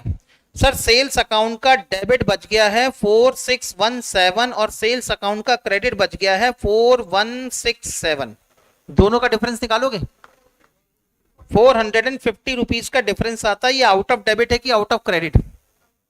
आउट ऑफ डेबिट, क्योंकि क्रेडिट को पूरा खत्म कर देने के बाद भी डेबिट कितना बचा है तुम्हारे पास 450, तो ये तुम्हारा कौन सा बैलेंस होगा? डेबिट बैलेंस होगा 450। और रेक्टिफाई करना है तो आपको सेल्स अकाउंट को डेबिट कर देना है कितने से? 450 से। पहले बताओ डबल एंट्री कंप्लीट है कि नहीं है? जुगाड़ लगाना पड़ेगा। जुगाड़ का नाम बताओ। सस्पेंस अकाउंट को क्रेडिट करवाना पड़ेगा। अब ढूंढो बेटे, क्योंकि आप स्टेज 3 में अपने एरर की रेक्टिफिकेशन कर रहे हैं, तो नॉमिनल अकाउंट की रेक्टिफिकेशन किसके होगी? Profit and loss adjustment account के थ्रू। है कोई profit and loss adjustment account? Sales account. Sales account के एरर की रेक्टिफिकेशन किसके थ्रू होगी? Profit and loss adjustment account के थ्रू होगी। तो बताओ रेक्टिफाइड एंट्री क्या बनी? Profit and loss adjustment account is to be debited by 450 and suspense account will be credited by ₹450। आगे चले? पक्का? चलो फिर आगे। अगला ट्रांजैक्शन है repair to machinery. Correct entry बताओ। Repair account debited to cash account, चलेगा इतने में? अमाउंट कितना? 1800। तो रिपेयर अकाउंट डेबिट मशीन और sorry cash account is to be credited by ₹1800। गलती कब हुई है? एंट्री के समय कि लेजर पोस्टिंग के समय? Debited to. डेबिटेड वर्ड मतलब लेजर पोस्टिंग के समय।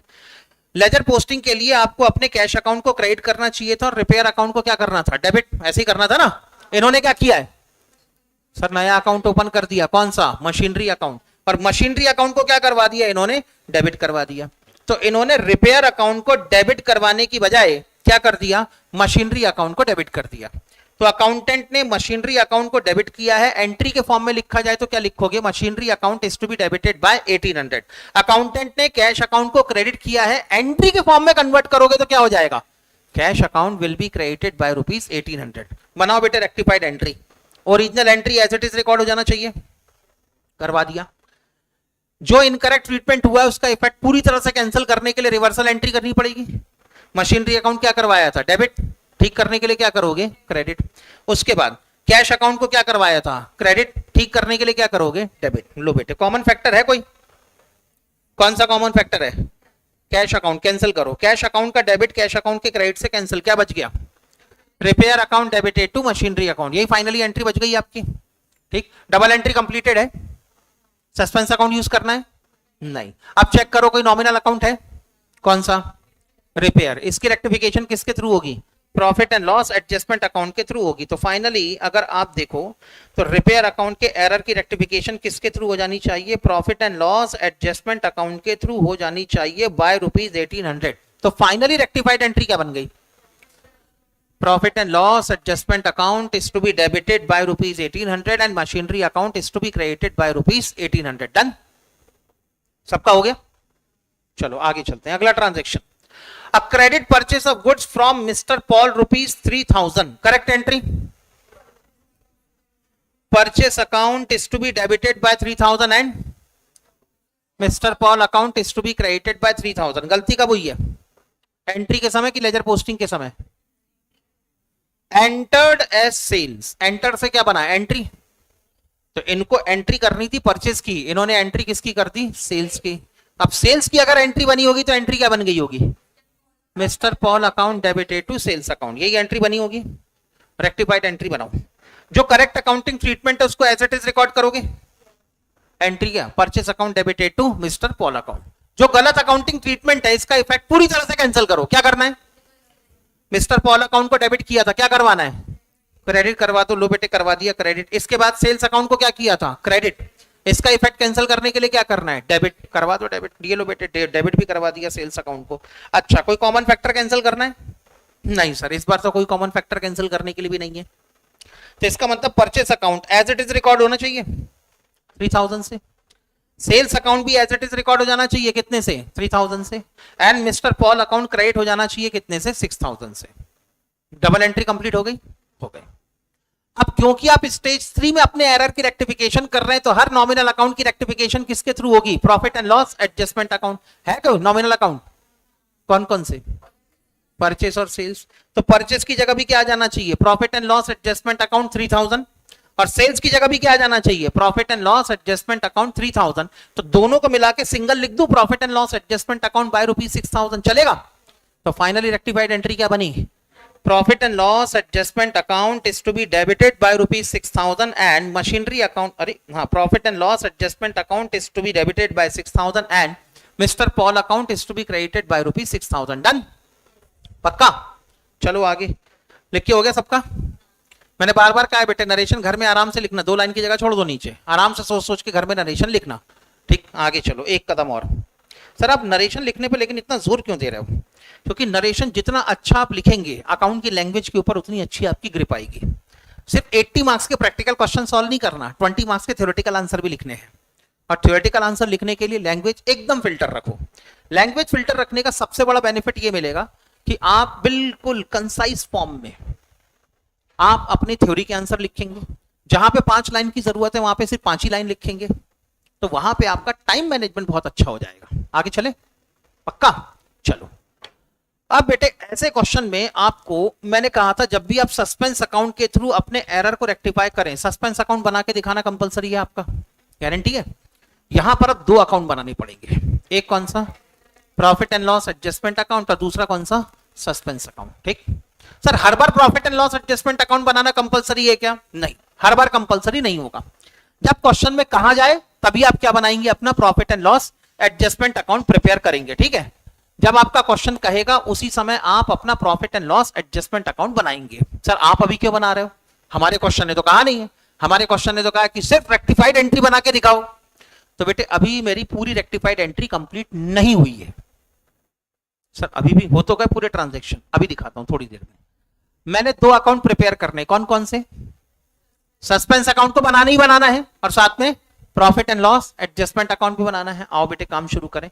ये रहा बेटे आपका सस्पेंस अकाउंट, और इसी के बाजू में बेटे एक और बना देता हूं मैं, प्रॉफिट एंड लॉस अकाउंट। चलेगा? Sorry, profit and loss adjustment account. एक हो गया आपका सस्पेंस अकाउंट और एक हो गया आपका profit and loss adjustment account. Done? पहली रेक्टिफाइड एंट्री क्या बनाई थी, जल्दी बताओ।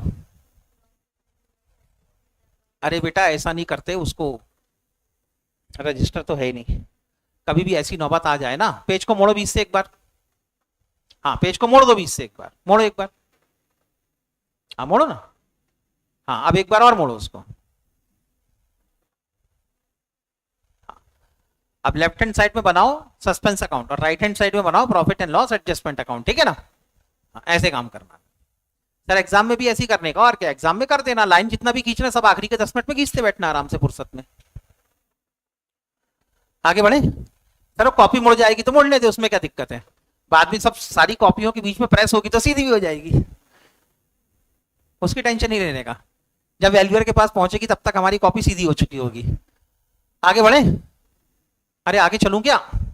पक्का? लो बेटे पहली एंट्री बनाई थी, profit and loss adjustment account is to be debited by ₹8,000। तो इसकी लेजर पोस्टिंग के लिए profit and loss adjustment account को डेबिट कर देना चाहिए। करवा दिया debit? Profit and loss adjustment account को डेबिट करवा दो। करवा दिया सबने? और एंट्री कहती है कि भैया सस्पेंस अकाउंट को क्रेडिट करवाओ 8,000 से। करवा दिया सबने सस्पेंस अकाउंट को credit? Suspense account will be credited bye ₹8,000।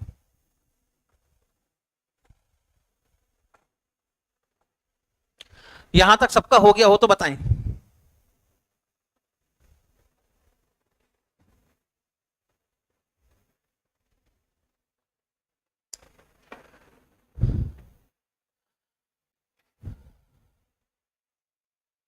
यहां तक बेटे सबका हो गया हो तो बताएं। आगे चलूं मैं?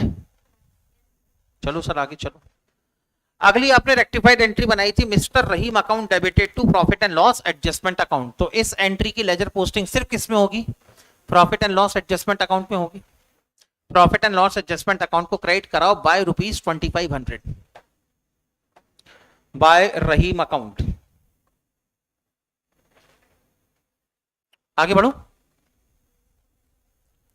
अगली आपने रेक्टिफाइड एंट्री बनाई थी, mister Anbu account is to be debited by 1200 and mister Ashok account credited by ₹1200। बनाई थी ये एंट्री। ना तो सस्पेंस अकाउंट के ऊपर कोई इफेक्ट आएगा, ना तो profit and loss adjustment account के ऊपर इसका कोई इफेक्ट आएगा। आगे बढ़ जाऊं। अगली एंट्री आपने बनाई थी यहां पे, profit and loss adjustment account debited to suspense account by ₹450। क्या हो जाना चाहिए? Profit and loss adjustment account को 450 से डेबिट कराओगे और सस्पेंस अकाउंट को 450 रुपीज से क्रेडिट करवाना पड़ेगा। इतना क्लियर?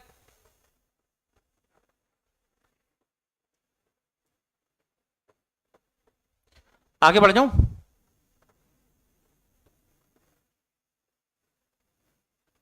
आगे चलो। नेक्स्ट एंट्री बनाई थी profit and loss adjustment account debited to machinery account. इसकी अगर आप लेजर पोस्टिंग करेंगे तो सिर्फ कहां पे डेबिट होगा? ये profit and loss adjustment account में। तो करा दो बेटे डेबिट बाय ₹1800। आगे बढ़े। अगली एंट्री आपने करी थी profit and loss adjustment account is to be debited by ₹6000, mister Paul account credited by 6000। तो इस एंट्री की अगर लेजर पोस्टिंग करनी है तो सिर्फ कहां पर होगी? Profit and loss adjustment account में होगी। Profit and loss adjustment account को डेबिट कराओ 6000 से। इतना ठीक है? सारी लेजर पोस्टिंग हो गई। अकाउंट को बैलेंस करो। Profit and loss adjustment account के डेबिट का टोटल है 16,250। तो क्रेडिट का टोटल भी कितना होगा? 16,250। बैलेंसिंग फिगर कितना निकलेगा? 13,750 इज योर बैलेंसिंग फिगर। इस बैलेंसिंग फिगर को कहां भेजें? सवाल ये है। कैपिटल अकाउंट में। क्यों?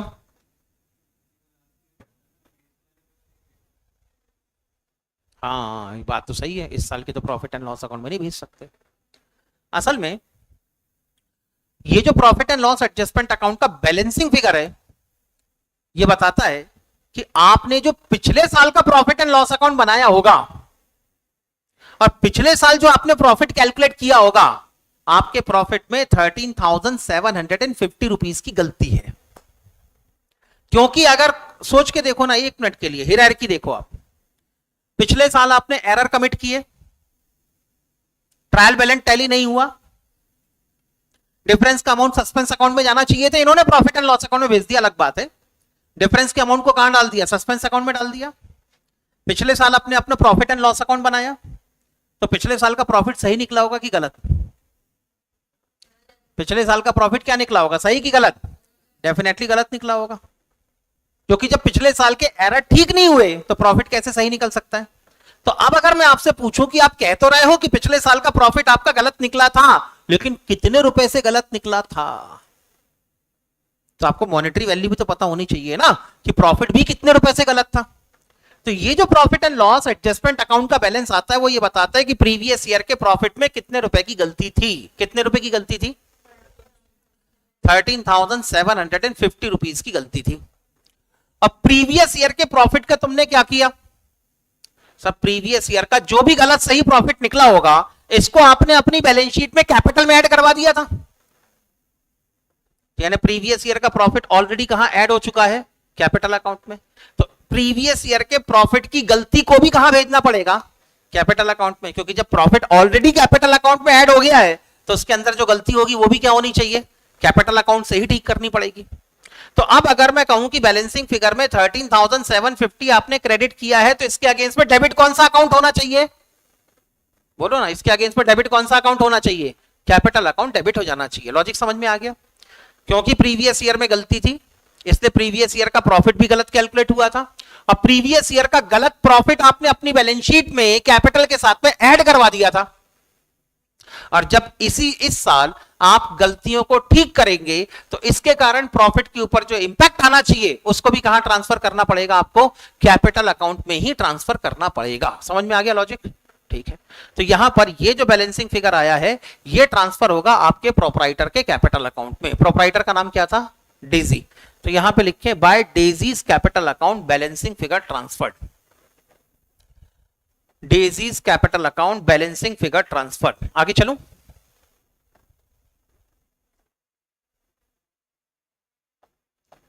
डन।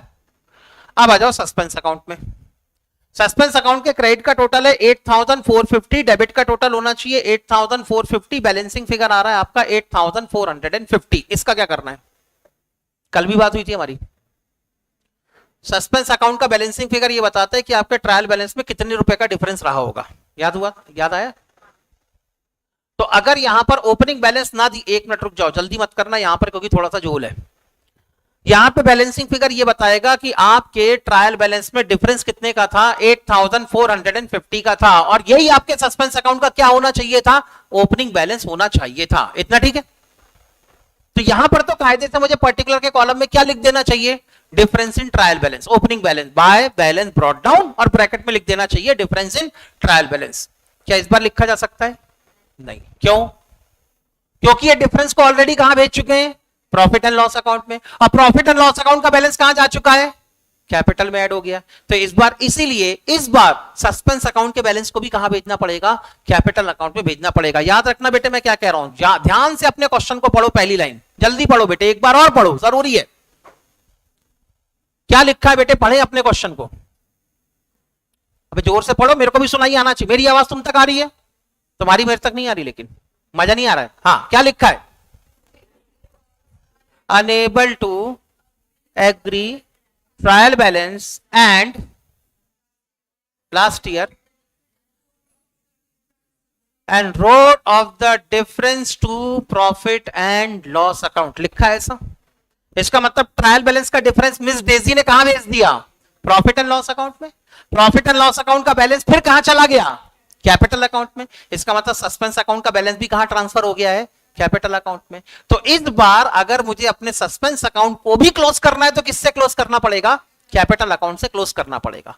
मान लो अगर ये लाइन ना लिखी होती, and put the difference to profit and loss account, ये लाइन ना लिखी होती तो क्या करते sir, to balance brought down लिख देते, फिर क्या मान लेते कि हमारे सस्पेंस अकाउंट का इतना ओपनिंग बैलेंस रहा होगा, और इतना अगर ओपनिंग बैलेंस रहा होगा तो हमने सारे एरर को रेक्टिफाई कर दिया, तो सस्पेंस अकाउंट भी क्या हो जाना चाहिए, क्लोज हो जाना चाहिए। तब क्या लिखते हैं यहां पर, टू बैलेंस ब्रॉट डाउन। समझ में आ गई बात। कल का अगर आपको क्वेश्चन याद होगा तो कल मैंने एक सस्पेंस अकाउंट बनाया था, उसमें मैंने क्या लिखा था, by balance brought down. Credit side में आया था हमारा बैलेंसिंग फिगर, तो हमने क्या लिख दिया था, बाय बैलेंस ब्रॉट डाउन, और ब्रैकेट में लिख दिया था डिफरेंस इन ट्रायल बैलेंस, ऐसे लिखा था हम लोगों ने। लेकिन यहां पर ही मुझे वही लिखना चाहिए, लेकिन मैं नहीं लिख रहा हूं क्योंकि क्वेश्चन ने लिखने से मना कर दिया। इसीलिए क्वेश्चन की हर एक लाइन बड़ी इंपॉर्टेंट है, बिल्कुल आराम से धीरे से डिकोड करोगे तो असल में असल पिक्चर समझ में आएगी। इतना ठीक है। तो लिख दें बेटे यहां पर बाय, सॉरी यहां पर टू होना चाहिए था, to Daisy's capital account, to miss Daisy's capital account. यहां तक क्लियर है बेटे? लो बेटे, आपका रेक्टिफिकेशन ऑफ एरर यहां पे खत्म होता है। क्वेश्चन नंबर कौन सा था, 5, 6, 7, 8 होमवर्क में है। लिखो लिखो जल्दी लिखो, question number 6, question number 7, question number 8, तीनों होमवर्क में है। हाँ करनी पड़ेगी ना। हाँ, एक मिनट, वो भी करवा दूं?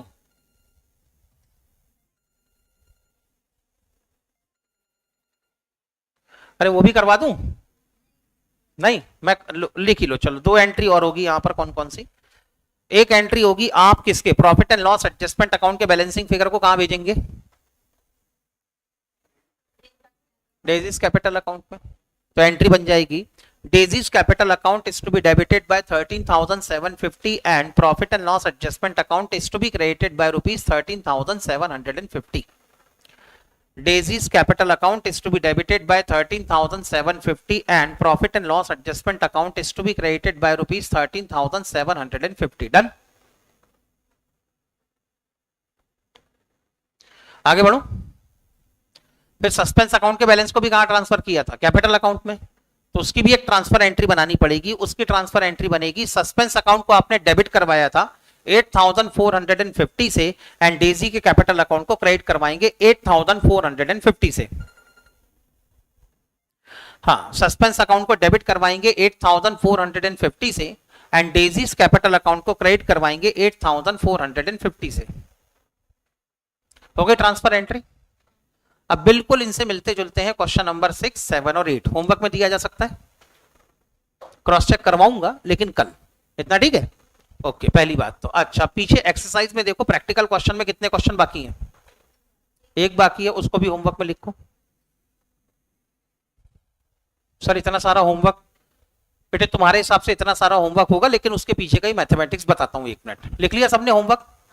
पक्का? सुनो, रेक्टिफिकेशन ऑफ एरर का कोई भी क्वेश्चन अगर एग्जाम में आएगा तो कितने मार्क्स का आएगा, 10 मार्क्स का आएगा। ठीक है। अब जो छोटे छोटे क्वेश्चन नंबर 2 और 3 किए थे ना, वो 5 मार्क्स के क्वेश्चन थे, ठीक है ना। लेकिन अगर ऐसे कोई भी क्वेश्चन एग्जाम में आते तो कितने मार्क्स के आएंगे? 10 मार्क्स के। और आपको ये पता होना चाहिए कि इनके लिए आपको स्टैंडर्ड टाइम कितना लगना चाहिए। तो जितने मार्क्स का क्वेश्चन है उसमें 1.5 को मल्टीप्लाई कराओ तो कितना हो गया? 15 मिनट्स। तो हर एक क्वेश्चन को सॉल्व करने के लिए स्टैंडर्ड टाइम आपको कितना लगना चाहिए? 15 मिनट का लगना चाहिए। अगर कोई 10 मार्क्स का क्वेश्चन है तो सॉल्व करने के लिए कितने मिनट? 15। अगर कोई 15 मार्क्स का क्वेश्चन है तो सॉल्व करने के लिए कितने लगना चाहिए? 22.5 मिनट्स। और अगर कोई 20 मार्क्स का क्वेश्चन एग्जाम में आता है तो आप उस क्वेश्चन को सॉल्व करने के लिए 30 मिनट्स का टाइम दे सकते हैं। ये हमारा स्टैंडर्ड होता है। स्टैंडर्ड इसीलिए क्योंकि 100 मार्क्स का क्वेश्चन सॉल्व करने के लिए मल्टीप्लाइड बाय 1.5 करूं तो कितना हो गया? 150 मिनट्स हो गए। पेपर कितने मिनट का है? 180 मिनट्स का पेपर है। पेपर कितने मिनट का है? पेपर है 180 मिनट्स का। 150 मिनट्स के अंदर आपका क्वेश्चन पेपर सॉल्व हो गया। फिर भी आपके पास में 30 मिनट्स बच जाते हैं। ये 30 मिनट्स में क्या करें? जो आपके क्वेश्चन कहीं छूट गए हैं, थोड़े बहुत क्वेश्चन छूटे हैं, कहीं लाइन खींचना बाकी है, रूलिंग खींचना बाकी है, क्वेश्चन को क्रॉस चेक करना बाकी है, उसके लिए आपको आखिरी के 30 मिनट बचाने जरूरी है। इसलिए स्टैंडर्ड टाइम मान के चले मार्क्स मल्टीप्लाइड बाय 1/5। मैंने आपको 4 क्वेश्चन होमवर्क में दिए हैं। चारों क्वेश्चन 10 मार्क्स के लेवल के हैं। सारे क्वेश्चन 10-10 मार्क्स के हैं। हर एक क्वेश्चन को सॉल्व करने में 15 मिनट का समय लगेगा। 4 क्वेश्चन को सॉल्व करने के लिए लगभग 1 घंटे का समय आपको लगना चाहिए, ठीक है। हाँ, 1 घंटे में अगर आपको 1.25 घंटे का समय लगता है या आप पहली बार क्वेश्चन को सॉल्व कर रहे हैं 1.5 घंटे का समय लगता है तो अभी चल जाएगा। लेकिन एग्जाम के हिसाब से बिल्कुल आपको माइंडसेट बना के चलना पड़ेगा कि 10 मार्क्स का क्वेश्चन यानी 15 मिनट, बस उससे ज्यादा नहीं दे सकते आप। क्लियर है इतना? तो बेटे लगभग आज मैंने आपको 1 घंटे का होमवर्क दिया है। उम्मीद है आप लोग बेटे इसको कंप्लीट कर लेंगे, ठीक है। और थ्योरी के जो क्वेश्चन है और ट्रू एंड फॉल्स के जो क्वेश्चन है उसको आप पढ़ के देख लेंगे एक बार, ठीक। हाँ सर, थ्योरी के क्वेश्चन डिस्कस होंगे, बिल्कुल होंगे, लेकिन जब हमारे प्रैक्टिकल क्वेश्चन का पूरा रिवीजन कंप्लीट हो चुका होगा उसके बाद में हम थ्योरी के सारे चैप्टर की थ्योरी के क्वेश्चन को डिस्कस करेंगे। इतना क्लियर है? चलो बेटे बाय बाय। कल